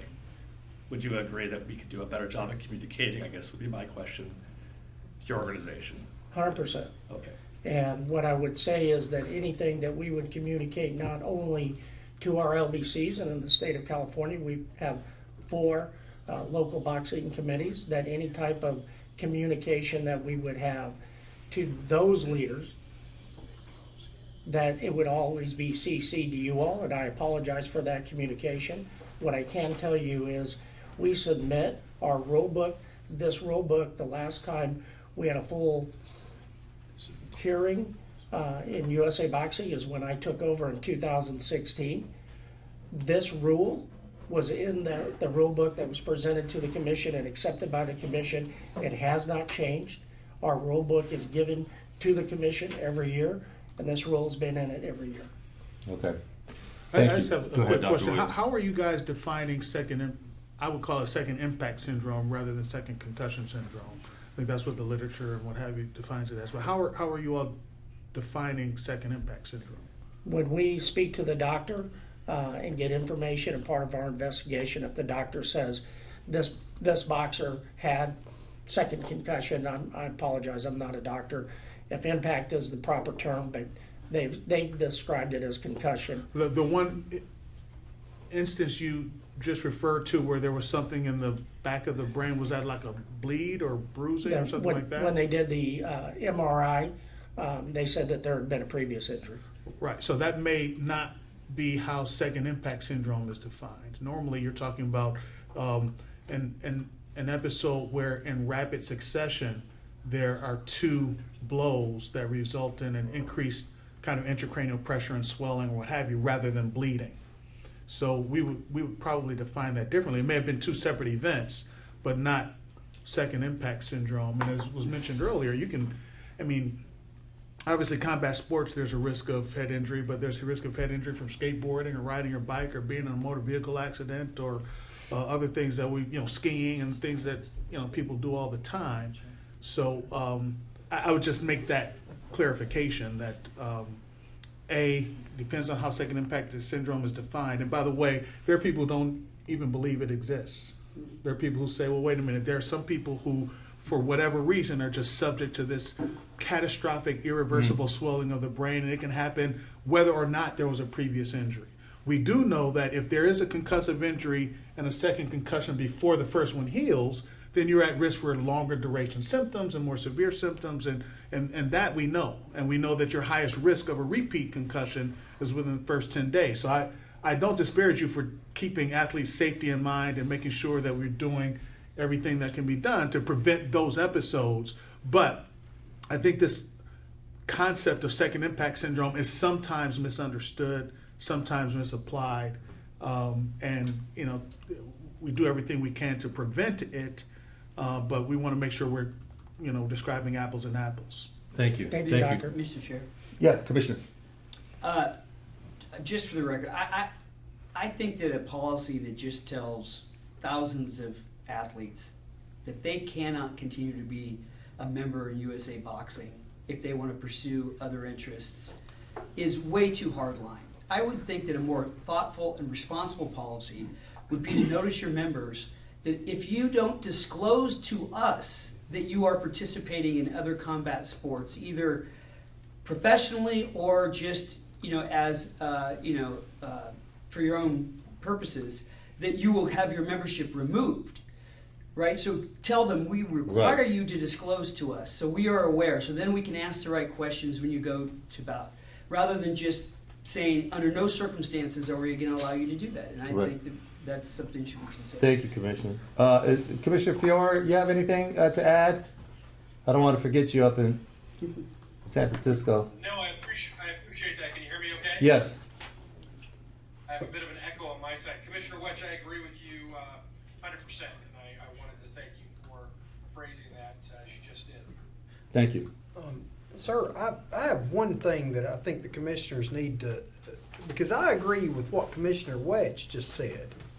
And Mike, I think you and I, because you gave me the rule book in 2016, I looked at it. Now, I've not read this one in a while, but I remember reading it then. I just think we have a different interpretation of what your rules say. And it would be up to you as the delegate to probably determine the interpretation, unless it's just plain language. And the plain language says any boxer, I'm going to forget the others, but any boxer who participates in an unsanctioned or unregulated combat sport is ineligible to participate in competition as an athlete of USA Boxing. Okay, that's what it says. Now, the key, I think that the folks that called in and point that I'm trying to argue here is I do not believe IKF or ISK are unregulated. They are delegated the same authority from the commission that you are. Now, what Commissioner Wetch just said is what should probably be happening. You should probably put that in your rule book because you can ask the right questions. You need to know if they're doing IKF events or ISK events. But I don't think your own rules say that they can't do it. I just think that if it's unregulated, and I would agree with you if it's unregulated, but I don't believe that. Look, IKF and ISK are worldwide organizations, certainly in the United States. Okay, but California, they have the delegation from the State Athletic Commission. To my knowledge, this is the only place that does that. But there may be other places that do it. But to my knowledge, this is the only place. But this is coincidentally the place where they called in. Yeah, I think obviously communication is key. Question, Mike, is football part of the umbrella? Where? No, it's only combat sports. Okay. Striking combat sports. Striking. Okay, thank you. And the other thing, to your point, Mr. Foster, it's in the rule book that says USA Boxing members shall not participate in other events. It's in a different section of the rules. It's actually under eligibility. We have rewritten our rules of starting January 1. Once it is approved by our board of directors, that'll be the number one membership rule to make it even more clear. To your point, why we don't accept, and we understand that our partners do everything that they can, or our colleagues in combat sports. Right now, there is no mechanism across the United States for us to share data. I can tell you, in speaking to Commissioner earlier, USA Muay Thai is now a national governing body, and we have reached out, and there may be a way for us, because we are both held to the federal law, that our regulations are not only regulated by every state, we're also regulated by the federal government. So we have to make sure we're comparing apples to apples, And if there is a way, and we've started this conversation because USA Muay Thai or kickboxing has just been approved by the United States Olympic and Paralympic Committee. We need to see if there is an opportunity for us to do that, and we're open to it as long as we can communicate it. Look, I know this is getting long, and the chairman's giving me some time here, but let me explain to you what you should do. And I have a little knowledge on this because this is one of the reasons why I was appointed to this job over 13 years ago. The year before I was appointed, the state of California had over 100 people fighting on suspension. Okay, it was a national story. It was in big papers. Okay, and we came in, and the system at that point was very antiquated. In 2016, it might have been 2015, I was appointed as head of the thing to figure out the new registry that's mentioned in the federal law, the law you're talking about. Okay, we picked BoxRec. Okay, last year this commission had 0 violations, 0, and we've had 0 for the last 12 years. We had 1 in 2013. Okay, 1 in 2013, and we've had 0 for the last 12 years. Okay, you need to get with BoxRec, who records everybody's data, stick it in there, and everybody will look. IKF's already doing that. They're already sending their stuff in. We can see it. That's the solution, and it's very inexpensive if it costs anything. That would be my suggestion to you, because that will fix and that will help boxing in this country. That would be the recommendation. Can I have another address question that about real this. quick? Hold on, let me hear from my fellow commissioner. Well, when I look at what you're requiring here, it says for coaches, they are not allowed to participate in any organizations recognized by state commissions. For officials, they're not allowed to participate in any event sanctioned by USKA or IKF. And if your argument is for athlete safety, obviously the coaches, the officials are not getting concussions. So what's the reason for telling them they can't participate? I think you're reading it incorrectly. It says non-athletes may. So our non-athletes, and this goes back to what you said, Mr. Foster, in 2015 when California started that, it was delegated or suggested to USA Boxing that we start keeping track so we could do it on our level. Since that time, USA Boxing, this year we're on pace to have 30,000 bouts. 99% of those, 30,000 bouts across the country, 99% of them will be in Match Tracker, our internal. So we're doing exactly what professional boxing is doing, but we are doing it in-house. And that was because of the suggestion you all made back in 2015. We implemented it in 2016. So we are doing that. Going back to your, Commissioner, your position is when about that same time in 2015, we said with our membership rules that coaches and officials can participate in state-sanctioned events. And we call coaches, officials, our doctors, non-athletes. So they may participate in other events. It's just our boxers that cannot participate. That's not what it says in this document we got right here. So that's not what it says in these the commission materials. Under here it says, it's saying yes or no as far as if they can participate, and for organizations recognized by state commissions and events sanctioned by other organizations, it says no for athlete, coach, and official. So that may be Okay. That may be a typo, and I apologize. Okay, I think, Mike, you understand the communication is key. I'm not gonna ask for any motion or action item be taken. I think communication is, unless someone has one to offer. I don't, but I'd just be curious if Andy could educate me. What is the relationship between our commission again and USA Boxing? Well, that's what I was gonna, that's what I was. Are we asking, or can we tell you?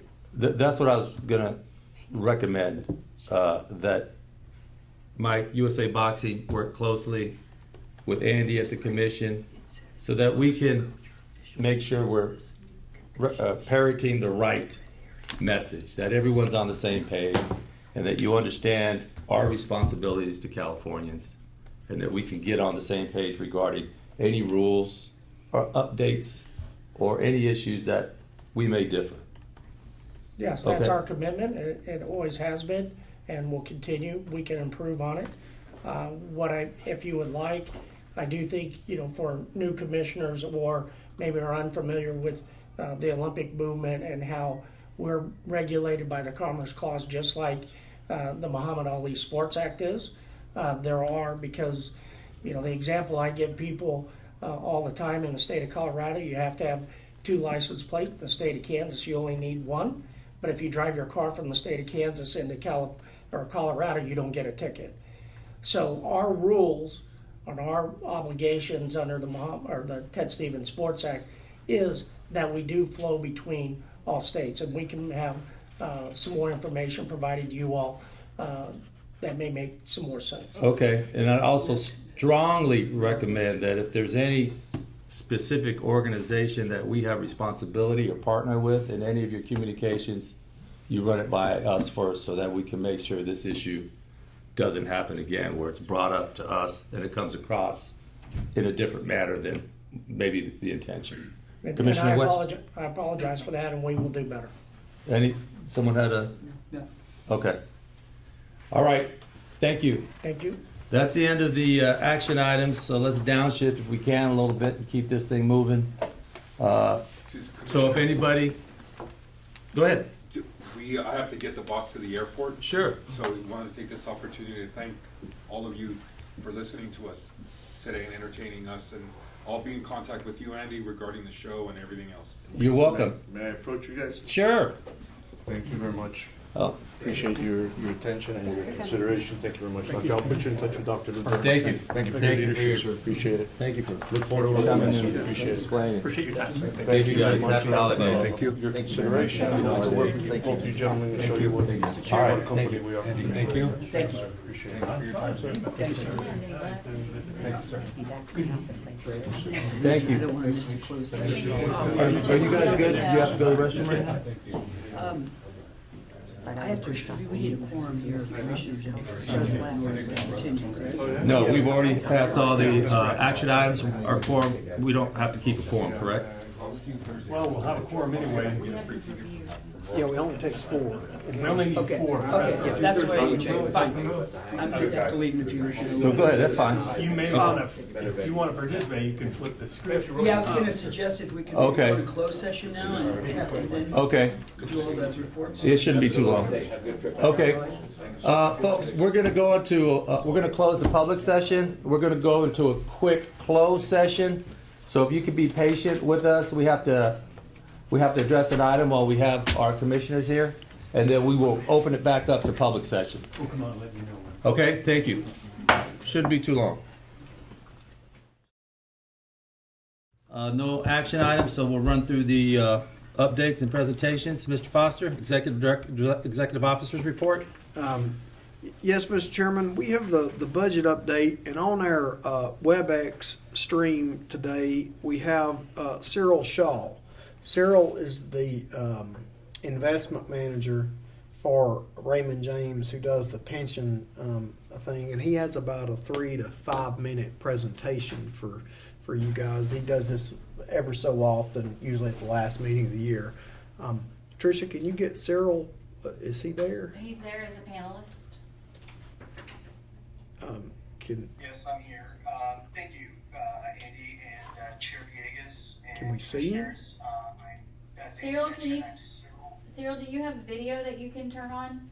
Or I believe it's on. I see it on my end. If you're sharing your screen. Yeah, the moderator is also sharing what Cyril submitted for commission review. okay, that's fine. Okay. It's okay. You're good to go, Cyril, sorry. Okay, thank you. Again, Chair Villegas and Commissioners, my name is Cyril Shaw with Raymond James Financial Services. It's a pleasure to be with you today. We have been fortunate to work with the Professional Boxers Pension Plan since 2007, Raymond James and myself personally. And I think what you'll find is that it's been a fruitful relationship and allowed the commission, past and present, to fulfill its duty to the participants and professional boxers in the state of California. And so just wanted to go over to take a step back and look at a little bit of the history of the fund, and specifically the level of distributions that have been made, which is exactly the goal of the pension plan. So if we can skip ahead one page, please. So here we have an executive overview, and in these four quadrants, in the upper left, you'll see this is the overall allocation of the fund that we manage, and it is a very, very balanced allocation, roughly 50-50, meaning 50% fixed income or bonds and cash, and 50% equities or stocks. A tremendous amount of diversification underlying that, but that's the broad balanced allocation that we have.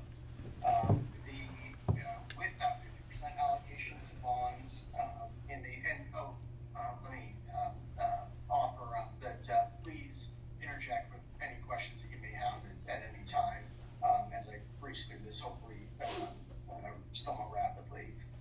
In the bottom right is the projected cash flow. This is primarily from those fixed income or bond investments, which is generating roughly over 100,000 every year in bond interest into the fund.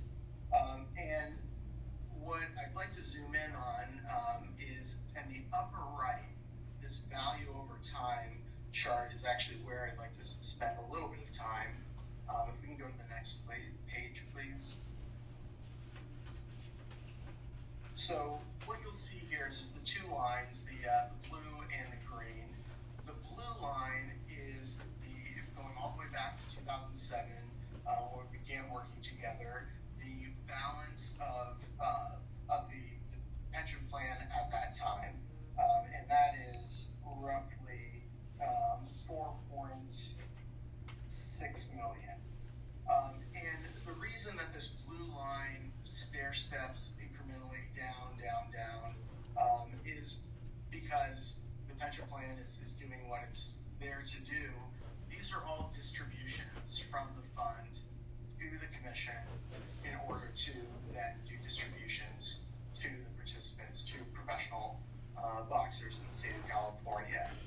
And so what you'll see here is that you as a commission have steadily and consistently been distributing funds from this plan to the participants.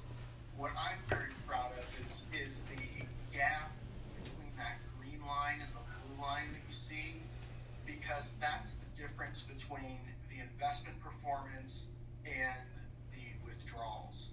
And so what this, in a nutshell, tells us is that we have been able to maintain the balance or the corpus of the fund itself, while over time, since 2007, distributing over $4 million in benefits to professional boxers. And I'll just highlight two things on the table below quickly, and I apologize for the fine print, but so you know, in 2025, we've distributed $400,000 from the fund, and that's in addition to any contributions that that has been allocated to the fund from ticket surcharges and the like. But $400,000 this year, $200,000 last year, $400,000 in 2023. So in these last 3 years, you have distributed over $1 million in benefits to professional boxers and participants in the plan. And for the 4 years prior to that, 21 to 18, 1.2 million. So a significant amount of the pension plan is being used for its intended purpose, which is payout to boxers, while at the same time, as you can tell by that green line, the underlying principle of the fund, or corpus of the fund, I like to call it, has stayed intact. So congratulations, and it's a pleasure, and I'm very proud of the work that we've done together up to this point, and I look forward to future success that we may have together. And with that, I'll open up much. Any questions or comments? Any questions from my commissioners? Here now, thank you very much. That is excellent to hear that not only we've distributed significantly, but we've maintained the level of our investment. And thanks to your partnership, we appreciate it. Thank you, Chair Villegas and Commissioners. I appreciate it too. Commissioners, I want to direct your attention to the commission's budget because DCA's had several meetings with me, and DCA seems to be somewhat concerned about the commission's revenue and the fund itself. The fund, as I'm sure Dr. Williams will remember, Chairman Villegas is going to remember, this commission entered COVID with almost $2 million in the fund.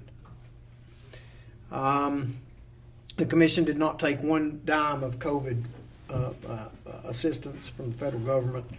We had no assistance as far as financial from anything, and we've had to pay a lot in Attorney General's fees.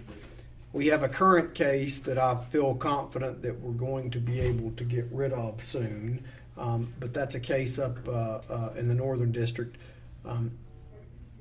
But it's costing the commission significant funds. I think we've already spent over the commission. John would know for sure, but over $100,000 of commission revenue has already been spent on that particular case. So the fund has declined significantly. I'm watching it. I have requested a $250,000 or no, what is it? $200,000 loan. I don't think the commission's going to need it, okay? But I want to have it just in case, okay? I don't think we're going to need it. We're still going to have to pay interest on it, but it won't be a significant amount. Like I said, I don't think we're going to need it, but I can't be sure what the next 6 months are going to look like. As you can see right here, we've done $1,097,000.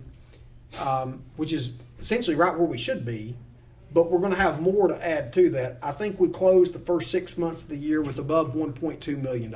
That's where I think we'll be. Probably $1,250,000. Now, if you extrapolate that, and the second half of the year is exactly the same, that'd be 2.5 in revenue. I can't know that. I don't know that that's going to be the case. I don't know that for sure. Our boxing revenue is significantly down. I can tell you that, okay? Because boxing, it's an industry, it's significantly down because of all the TV rights being gone. We have made up some of it with, really, frankly, bare knuckle. Bare knuckle has came in, and the commission's made significant revenue with bare knuckle. The group that you just approved this morning has submitted a thing. They're a serious player as far as revenue is concerned. And so that one event would bring in some money. Then we have the Golden Boy show that's coming up, and the UFC has indicated that they're planning to come, or at least they're looking to come either the first or second quarter of which would be in this fiscal year. But I'm looking at it all and I'm watching, but I'm letting you guys know because I and you have a fiduciary responsibility to the fund, doing the best we can with it. But I can't control the industry, and the boxing has declined. Okay, and I think there's some things in the works to kind of reinvigorate boxing. But until all these things happen, until we watch it play out, we don't know. And then there's some fights that this commission has just declined. Like we didn't, like there's some novelty type fights are not something that this commission, remember we didn't approve the one. So I'm trying to maintain the integrity of the commission, but also watch the revenue piece of it as well. I hope you're briefed that we're not in the greatest of the financial straits, but I don't think it's as bad as it seems, okay, because our revenue is still strong. Now with the license plate, it's really close to done. The DMV's waiting for confirmation from CHP to schedule the visibility testing date. Has that been scheduled? Not yet. No. So we're waiting on California Highway Patrol at this point, and we're real close to that. And then, sir, if I could just skip ahead, I'll do the staffing update and the thing where we can do the delegates last.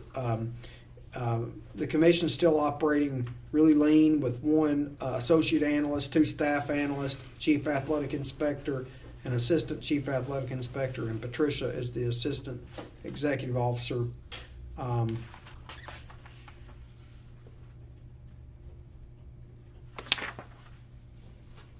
I've submitted the commission's legislative package this year to Assemblymember Haney's office. So just wanted you guys to know about that. And the upcoming event schedule, I would point to this coming weekend. We have 7 events here we have one in Orange County on Thursday. We have 2 on Friday. Of note, we have the world title fight down here. We actually have a couple on that card, but the world title fight, Bodo Jack is rematching that fight. You're going to be there. That's Jerry Cantu's last event, last assignment as a referee with the commission. He's retiring. Scott Coker's running his fights at the Tech on Saturday. We have another world title fight with Matchroom on Saturday in Stockton, and that has 5 title fights on it. Wow. And we've had a lot of working on that particular thing. But 7 events is putting our people all over the place, and we're having to double up with the physicians. It's been an interesting weekend. But that will conclude the commission's schedule for 2025. And I would point you to January 16th, as I've mentioned many times, the commission's issuing the California state title as well as a world title fight on that card in Palm Desert. Thank you, Andy. Thank you, sir. You can go ahead and call up the delegates. Okay, JT Steele from Camo. Hey, JT. Happy holidays. Happy holidays. Good to see everybody. I'll be brief. It's been a very busy last quarter of the year here. I've had a great opportunity to be around the state. I was actually able to sit cage side with Commissioner Wetch and Executive Officer Andy Foster. Saw some real high-level amateur bouts up in Northern California at A1, and Commissioner DeMars was with me over the weekend in Long Beach, and also got to see some very high-level amateurs, and they were impressive. Mm-hmm. You know, the product that we're producing in California is second to none. Our amateur programs here are just kind of on a different level, but it reflects the operations that, you know, the officials and the trainers and the camps that we have here. California is so unique in that regard. And the leadership. Boy, I'm just a servant. I appreciate that. We're going to close the year with approaching 100 events on the year, so it's a lot of live events. It's a lot of amateur fighters. Going to continue to produce more and more athletes and more promoters. We're kind of seeing this trend where a lot of these Camo promoters that have been promoters for a long time are now graduating into the professional ranks. So I think I wouldn't be surprised if you start seeing an uptick in the smaller regional shows, right? We're starting to see 559 is starting to do fights on a regular basis. I think they're going to be a phenomenal promoter for you, and there's others that are on their way too. So, What was the biggest issue this year? What was your biggest challenge in 2025? Biggest challenge this year? I think it's the biggest challenge is always this. Is usually the same thing that it always is. Is that, and it's not something. It's just part of an amateur program. Is that you have good officials, you train them, and then they graduate on, they move on to the pros, right? We start all over. So it's officiating, right? And we have great officials. It's just that's kind of part of what we do. Is we're a train. You train them up and you let them go and you start over again, right? And so we kind of deal with that process every year. Is we it's not that we lose them because they always continue to work and give back to the amateur program for the most part. But that's kind of always our the challenge is Ongoing challenge. Yeah, that we just always have to have our eye on the prize, is looking for the next best ones, and it's a meritocracy, right? If you can't cut it, you got to move past you, and we got to Right. bring in people that can get the job done. You know, so it's a good, healthy problem, and we enjoy it. Good. Health and safety report was unremarkable, and that's a good thing. Any questions about our amateur program? No, I comment is congratulations on the job well done, continuing to represent the organization and the importance of the amateurs, and I guess whatever we can do to help on finding talent to help officiate would be something that we'd be interested in. Commissioner, did you have any? I just think you do a great job. I went to your event this week, and I was remembering the first fight Rhonda had up in Oxnard, and I remember you that. do great because you keep in mind that for those athletes, it's the biggest deal they've done up to that time. You know, Absolutely. it's not a world championship, but for those athletes, it's their world It is, championship. right? And the way that they're treated, the officiating, everything keeps that in mind, and that's really good to see. I remember that fight.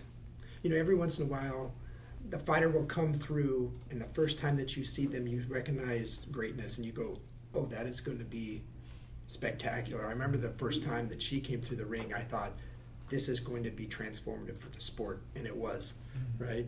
But see, that's what you see. But behind the scenes, back there, she's like, my hands are shaking. But I think that's wonderful that you provide that because, like you said, you're the training ground. Yeah, and it is. So there is some things that are kind of unique with what we do because a lot of the people that we're working with, you know, it is the first time, and there's, you know, that's Yeah. a different it's a different animal. But we appreciate the support. We appreciate the commission and all that you do. So thank you. Thank you, JT. Happy holidays. Thank Have a you. good one. See you in 2026. Okay, sir, USA Boxing's next. Yeah, okay. Mike McAtee, USA Are the others on too to present? Yeah. Welcome, Mike. Thank you, and thanks for allowing me to just do a briefing on what has already been submitted. First and foremost, again, we're excited to be part of the Olympic movement and then also part of Olympic-style boxing here in California. Just an overall picture, one of the things that 2 weeks ago, 3 weeks ago, World Boxing, which is the international federation that will be running the Olympic program in LA 28. We just had our Congress. Gennady Golovkin was elected president, Californian resident. So he also has a residence in Kazakhstan, and he is the first international federation president and National Olympic Committee president.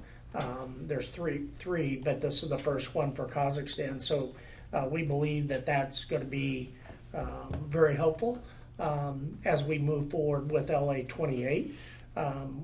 Planning is ongoing with that.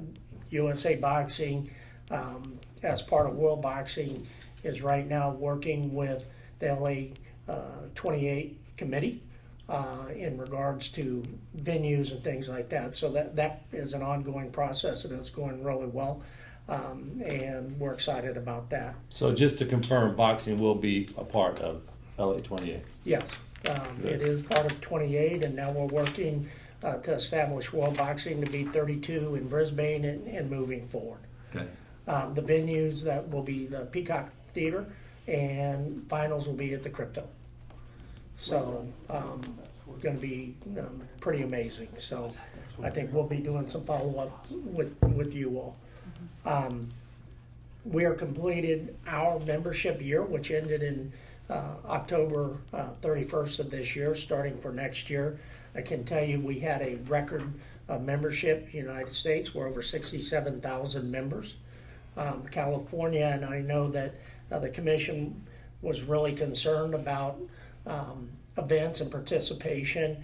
And we'll provide this at the end of the year, the fourth quarter, what your final membership numbers are. But I can tell you they were growing and doing and Mr. Foster brought up the fact of where were we and how did impacting removing ambulances for events less than 20 bouts.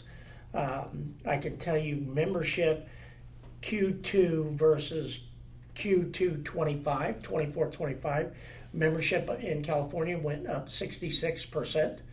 And then when it came to events, it went up 96%.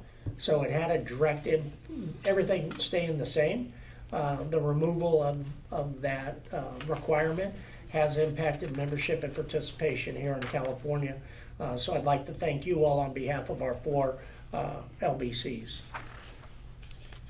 And then when we look at, and this is probably most impressive when it comes to events, and we know events impact membership, based on some timing, 2024 Q2 and 2025 Q2, actually membership went up 2%, our event count went down 66%.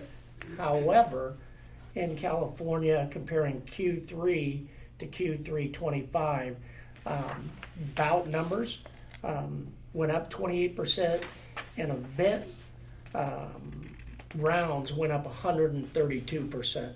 So that really provided our members more opportunity to compete here, which we believe is what impacted membership. So thank you very much. At the end of the year, we will be providing an overall injury data for California, specifically USA Boxing generally. But I can tell you right now, with 4,202 bouts that have been completed here in California, at the end of Q3, the injury rate is 0.64%. So we will be moving forward that and giving a complete breakdown on that part. A couple of things of note, in support of our high performance program, USA Boxing Membership Funds supported several boxers internationally. And then at our Junior Olympics that happened in Las Vegas, the state of California had 39 champions. That is part of our report, and we want to acknowledge the great work that our boxing gyms have done in support of those boxers. And then last but not least, as we move forward, again, I want to take full responsibility and apologize for the communication effort. That's on me, and I apologize for it. And we will do a better job not only communicating to the commission, but anything that we USA Boxing, provide to members and or our local boxing committees, which there are 4 of them. Everything will be presented to this office. Thank you, Mike. I have a couple. Anybody have any questions for Mike? When do the final Olympic team? When will that be established? Great question. So Olympic qualification will start. The process has to be approved by the International Olympic Committee. For boxing, will probably be at their executive board meeting in January of 26. But there'll be, right now preliminarily, there'll be 2 qualifying events in 2027, and then 2 qualifying events for the U.S. There'll be a Confederation Championship that will be a qualifying event. It appears now that our World Championships in 27 will be a qualifying event, and then 2 qualifying events in 2028 before the Olympic Games. So that'll be moving forward. I can tell you USA Boxing is looking to host or put in a bid once that opens up for a qualifying event, which we would want to hold here in California, which would be in 2027. That event will qualify boxers from Canada, U.S., Mexico, Central America, the Caribbean, and South America, which could be probably, we know it'll be well attended worldwide, but in our preliminary talks with the United States Olympic and Paralympic Committee, And with our board, our commitment is that we want to host it here in LA. Just makes sense. So Gotcha. obviously, we'll be reaching out to Mr. Foster and coordinating efforts. Thank you. Thank you, Mike. Happy holidays to you and the Thank USA you. Boxing. And congratulations on the stamp. Thank you. I'm wearing Yes. my Muhammad Ali socks just because Oh, I'm okay. we're doing it. All right. Tapping on your toes. I got it. Okay. Thank you. Who else? Okay, sir, United States Fight League. Is Joe on? Joe's not on. Okay. His reports and materials. Is Tony Fossum, IKF? Tony is on. Okay. Panelist, if you could Where is he? request Ms. Fossum to unmute, perfect, thank you.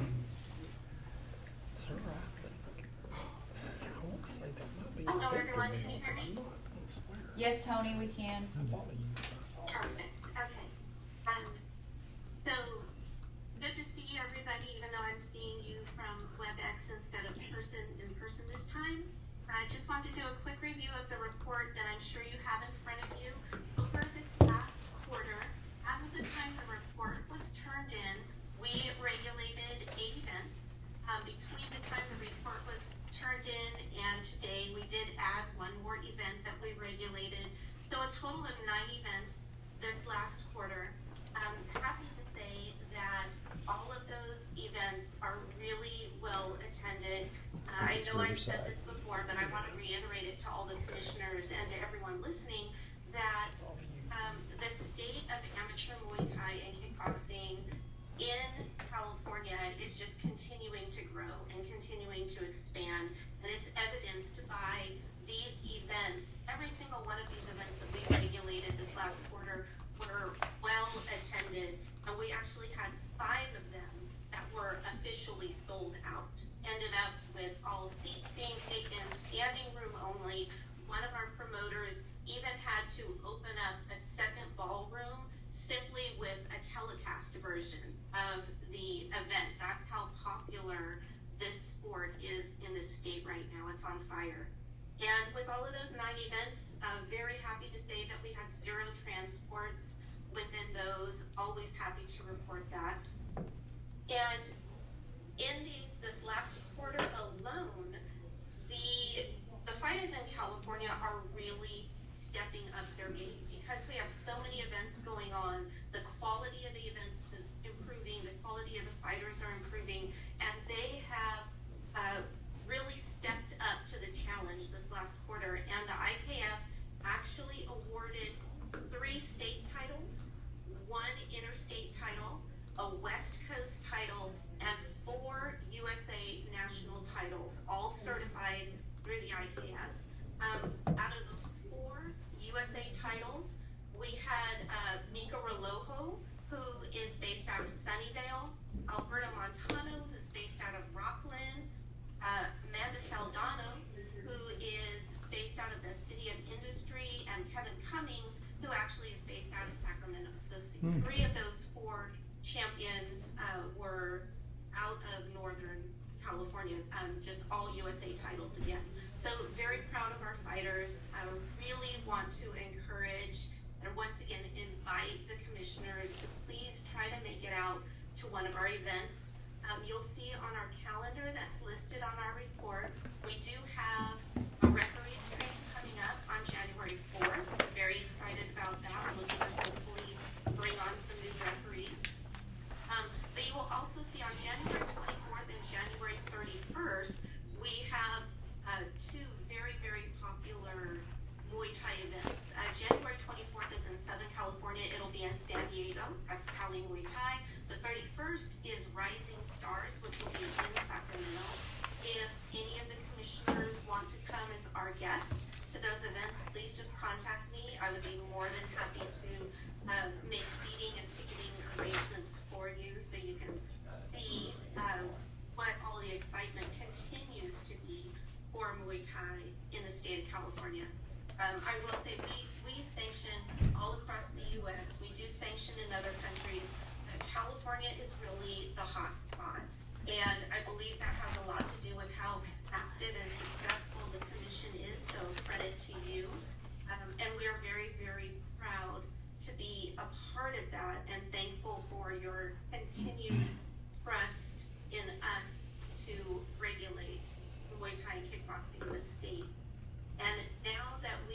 entering this season of gratitude and blessings, I just wanted to express how thankful I am to be able to not only be a part of, but to be running this organization where I get to work with so many fantastic people on a daily basis all year long. And I wanted to just take a second to recognize all of those people. I'm not going to list them all by name, but just in general, our officials, our promoters, the trainers and fighters of the state.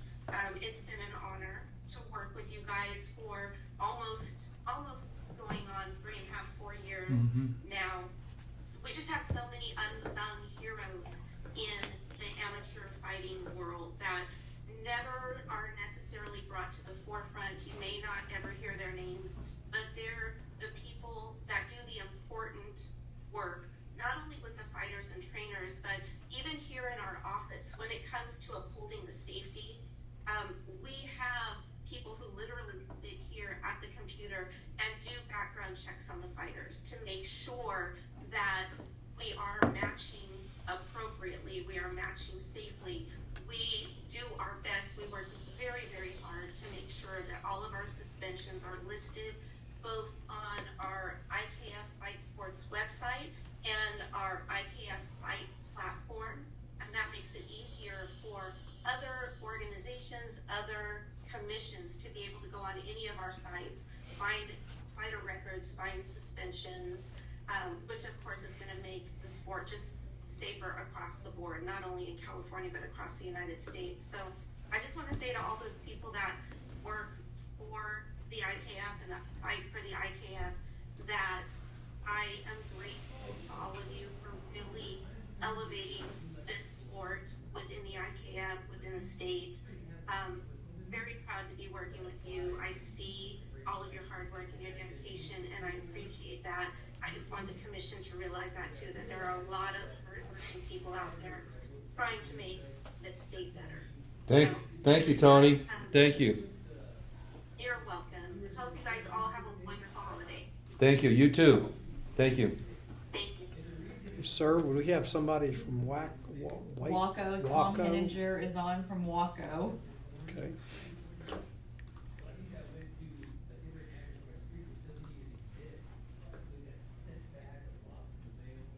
Tom? Okay, can you hear me? Yep.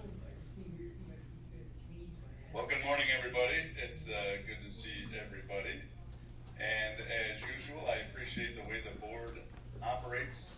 It is certainly not a rubber stamp, and that is high praise. I'm involved in boards all over the world, really, and there are so many that you see clearly some backroom deals have gone on, and somebody gets in front of the board for the board meeting, and everything is rubber stamped, and that has never happened here. There's real debate that goes on here, and I certainly do appreciate that and glad to be a part of it. Thank you. California has been really integral for the growth of Waco, Waco USA. I gave a little spiel when we were first starting with you about how all of the world champions in Waco were from California in the 70s, and then the certificate for Waco in the U.S. Really went dormant for many years, and now Rob Zabilski brought it back. We've been trying to build it, and getting back into California has really been exciting for us. We just had our World Championships in Abu Dhabi, and we brought Victor Aguilar from California. We brought Annabelle Powell from California. Each of them won a fight, which really says something. We have 147 member countries in Waco, but there were 85 countries present there. And it's exciting to see California really coming back on the world stage for Waco, and we expect a California champion, again, a world champ within the next couple of years, so we're very excited about that. I'm going to give you a little bit of the international overview, and then I'm going to turn it over to somebody I suspect you know. So we have our national championships coming up in Colorado Springs. The reason we're doing it there is we're working with the U.S. Olympic and Paralympic Committee. We're actually a member of the committee. We're on the AOC, so they had, said, why don't you come have your nationals here and we'll give everybody tours of the facility, of the Olympic facility, which we've done before, which is very generous of them. So we're going to be doing that March 26th through the 29th. When we were in Abu Dhabi, we finally broke the top 10 in the world again. WACO USA has. So we have a lot of gold medals, mostly on the mat sports and point fighting, in weapons and things of that nature. But we're excited about the growth of that, and California is really important for that growth. We have a new state rep for California. You know, you've been dealing with Elaine and Dan Stell. Elaine is going to still be working with the board. She's going to be operating more in the background as we go forward, because we took a suggestion that was given to us, and if the moderator can unmute Ivan Ramos, he should be on this call. We know Ivan has quite the history with the board here and in fighting in general in California, and we're really excited to bring him on as our new state representative for California, just because we know that he's going to do things correctly for the board. So Ivan, do we have you unmuted? Hi Thomas, I'm here. Very good. So I'm going to have Ivan give you the report, and you'll be seeing him going forward. And if it's all right, I'll stay on while he's doing that in case there are any questions. Hello, commissioners. It's Ivan Ramos. I've spoke with a number of you from when I was with WBC Muay Thai USA conducting the test event. So that was like my first hurrah of essentially coordinating and help officiating the whole event. And from there, learned obtain numerous information, based off of your team. So, it was because of your team and the adjustments that were provided to my team that we're able to grow as new officials. We're not saying that we're experienced, but we're willing to learn. So we are coachable, and I think not throwing Patricia under the bus, but if I do something wrong and then she's yelling at me, that's the first thing I'm wanting to correct. All her adjustments. So kudos to Patricia for keeping me in line, and it's helped significantly. So thank you, Patricia, if you're there. You're welcome, Ivan. So in terms of the events in California, so this quarter we had 3 of the 5 scheduled full contact events from September to November 30th, featuring 34 bouts with a total of 110 rounds. Of those, unfortunately, there was 1 medical transport due to head trauma after a stoppage. But luckily, injury was reported later. Well, not luckily. The injury was reported as a broken orbital bone, with no additional treatment that was needed. The fighter that was treated and then later on released that morning after they were observed. 8 suspensions were issued, 5 TKOs or referee stoppages, 3 due to possible injuries as reported on BoxRec. Of those, so of the 3 events, the events that were hosted were in Long Beach, Fresno, as well as here in San Francisco. In terms of our financial performance, we are operating within all recommended financial ranges. The taxes are prepared accordingly and are all up to date.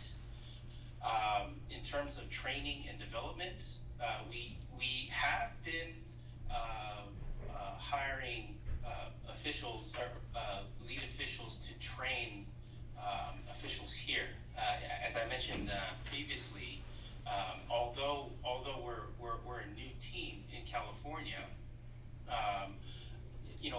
we take a lot of credit of getting our guys experience from the semi-contacts. It's not, the semi-contacts are not just a development for athletes, but also coaches. And on top of that, we take the extra step on getting officials their feet wet from the semi-contacts. So it's a little bit different when we host it, because what we're trying to obtain is the true development of pretty much the culture, both on the kickboxing side as well as the Muay Thai side. And what I stressed enough, I can't stress enough to trainers and even athletes, are if you want to make it an impact towards the community, more involvement needs to be made in terms of the community, community aspect. Getting education-wise, I'm sorry, just 1 second. Let me just mute this.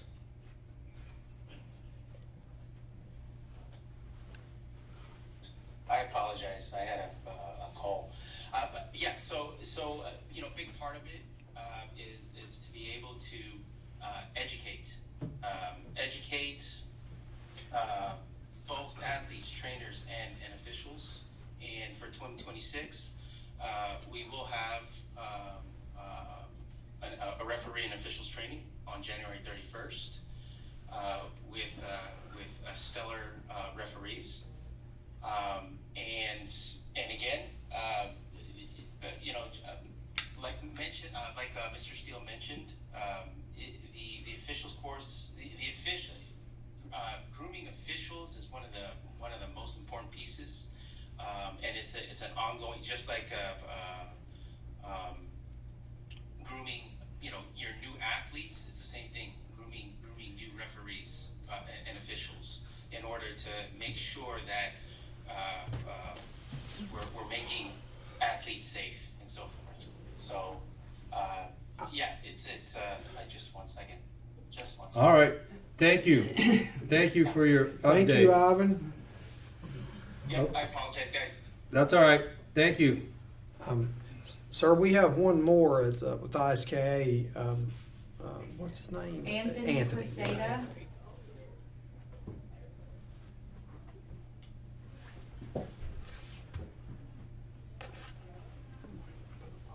Is Anthony on? Yes, sir. Okay. This is the moderator. I have promoted Anthony Caseta. Corey's going to speak today. Okay. Thanks, Corey.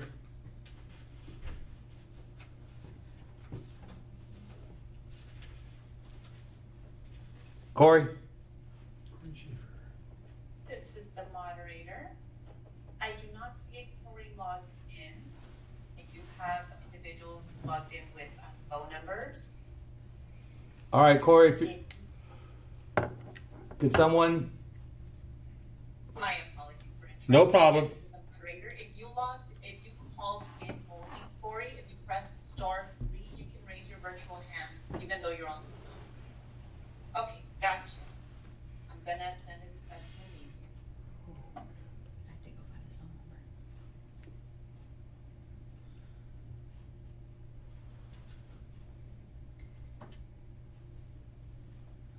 Corey? Hello, everyone. Hey. Happy holidays. Happy holidays. Thanks for your patience with my technological challenges. First and foremost, as a guy who's been involved in officiating and regulating for almost 40 years, I want to thank you.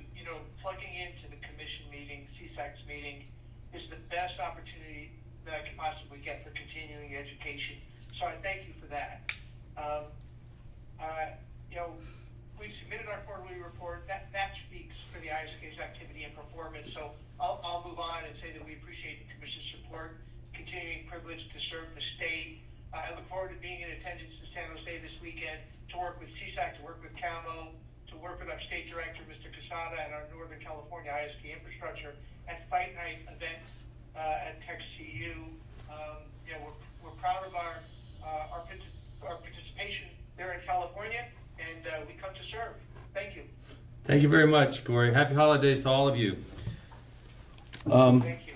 That completes our delegation report. Now I'd like to open up to public comment on items not on the agenda. Yes, sir. Come up and please introduce yourself. Yes, sir. Greetings, everyone, and happy holidays. Happy holidays. Welcome. Thank you. Thank you for having me here. My name is Mike L. Clark. How you doing, Mr. Foster? I believe we had phone conversation a couple of times. I'm here on behalf of our founder, Trinidad Mosaic. He is from the Philippines. Here to propose a new combat sport called Wago Todo. This is a sport that involves Filipino martial arts as well as MMA. Broken down in simplest form, first 2 rounds will be used with a stick. Okay.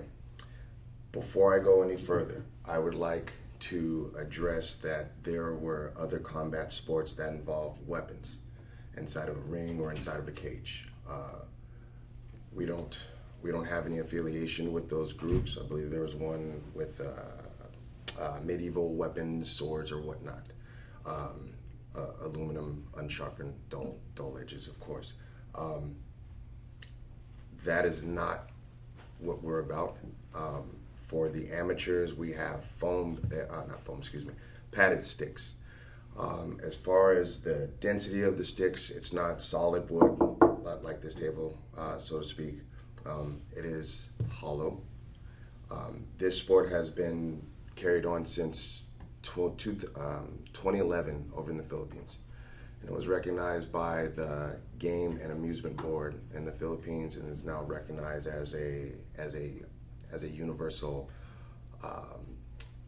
meaning traditional martial arts as well as mixed martial arts. So it's recognized as a hybrid combat sport.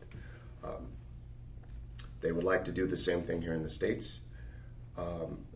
Again, right off the bat, when you hear striking with the sticks and so on and so forth, there's protective gear that is involved. There's headgear when the first 2 rounds involve the competition with the sticks, as well as protection going down the spine, 4-ounce MMA gloves, and shin guards for the amateur circuit. As far as the pros, again, the same rules applies as the first 2 rounds with the sticks are involved. The 3rd round is just an all-out MMA bout. That's it, excuse me. And you do take the headgear off. As far as any strikes going to the head, as far as sticks are concerned, you're protected by headgear. And there has been 0 record of any head injuries or major injuries due to a stick making contact with headgear on. As far as striking, the punches, kicks, and knees, everything else is done to the body, and no strikes to the head whatsoever as far as kicks or punches are involved.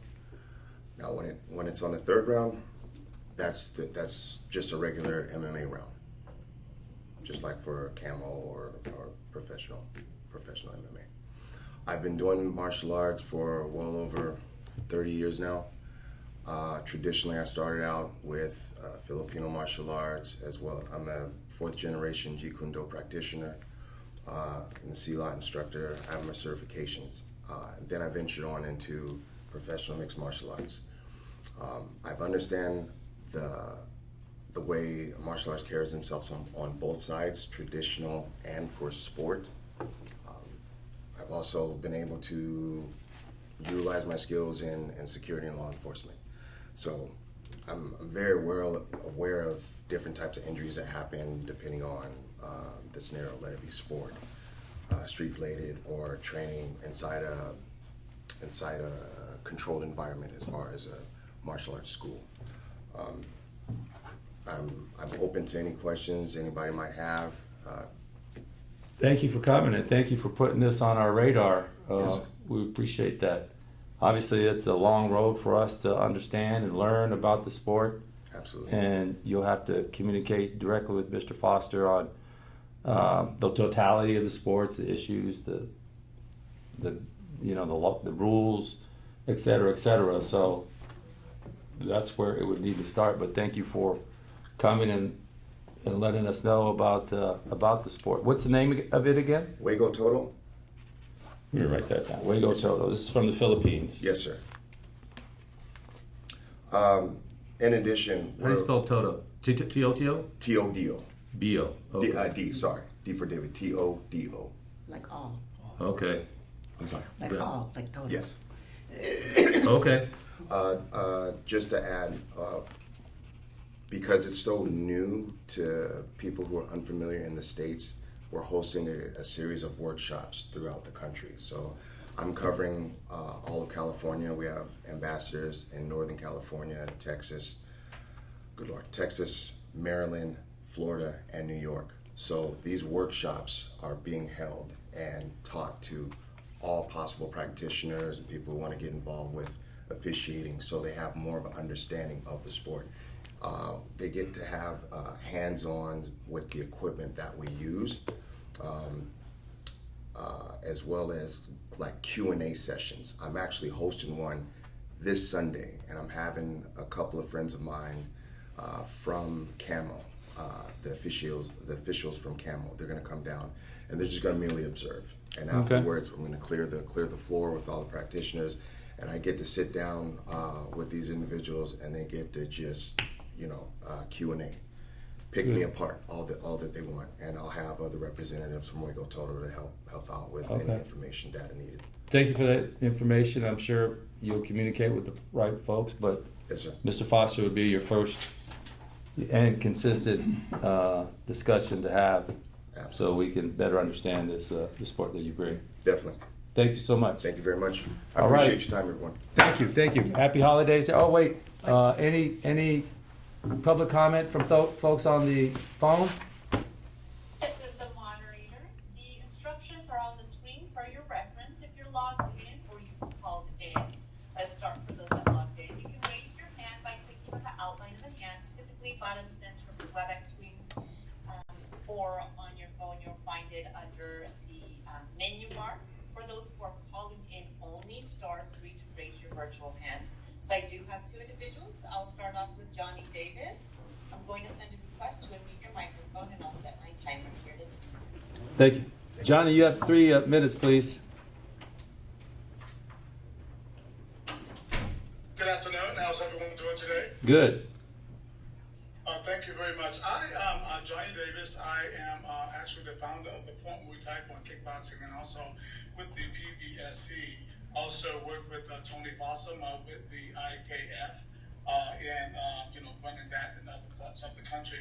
I just simply want to bring up a couple of points about the boxing in particular, with USA Boxing, and the letter that you've already discussed, and I'm okay with what was said there. I think it was right on point.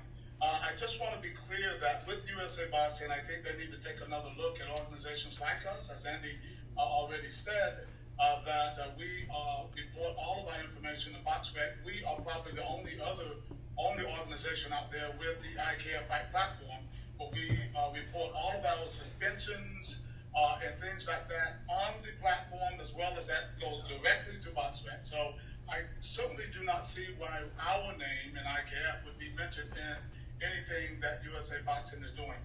We also have, we're well insured. All of our events are well insured, probably over the maximum that most commissions even ask for. I brought this issue up a few weeks ago on a podcast. You guys are welcome to see that podcast and some of the other issues that are going on. I feel like the USA Boxing is trying to run a monopoly on it. That brings me to this. We would like to also at some point request that other sanctioning bodies are allowed to do the sport of boxing. The job of USA Boxing is to win a gold medal. And in fact, if they want to work with the USA Muay Thai, who's also the mission to win gold medals for the Olympics, then that's fine. However, there are tens of thousands of athletes who would like to participate in boxing, whether it's semi-contact or full contact, that a lot of our sanctioning bodies can offer to these potential fighters. And I think by having more access to these events is going to better the chances not only for these fighters to eventually win or for the country to eventually win a gold medal, but I would like to make sure that we're taking a really serious look at allowing USA Boxing to run a monopoly on the sport. And why is it that no one else can promote an amateur boxing match? That just Okay. does not seem fair. And when kickboxing, as a two-time world champion, boxing was a huge part of everything that I've ever done, and I don't understand why only one organization can do that, when in fact California has 3 other organizations doing Muay Thai and kickboxing. Thank you very much for your time. Thank you very much for your comment. Next one, operator. Next individual, Rafael Mendoza. I'm going to send a request to mute your microphone and set the 3-minute timer.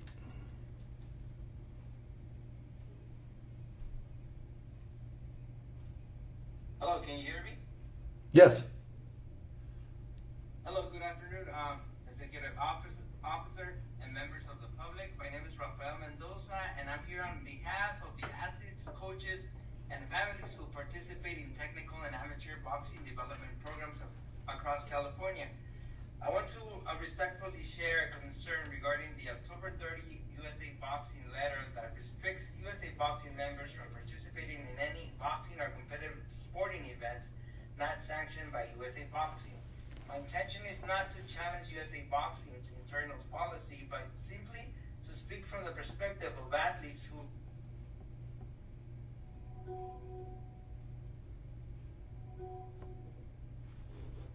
Operator?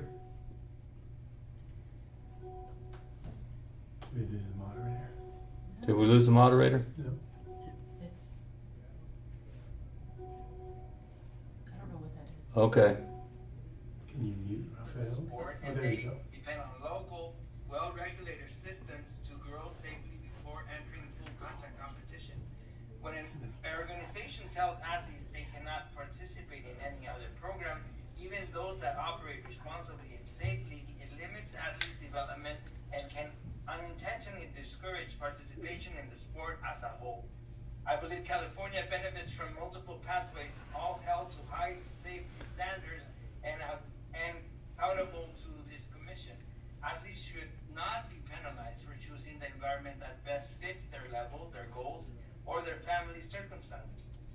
I am prepared to submit materials for PBSC amateur boxing circuit, which focus on structure, safety, driven athlete progression. My hope is simply that athletes in California are allowed a choice, and that any organization committed to safety, transparency, and athlete development can operate without fear of its participants being punished. Thank you very much. Have great holidays, and thank you for the time. Thank you very much. Appreciate it. Any others? Operator? This is the moderator. No additional requests online. Okay, thank you, operator, for your help today. Meeting is adjourned. Thank you, everybody. Merry Christmas, Happy New Year, Happy Holidays. Good times. What's up, man?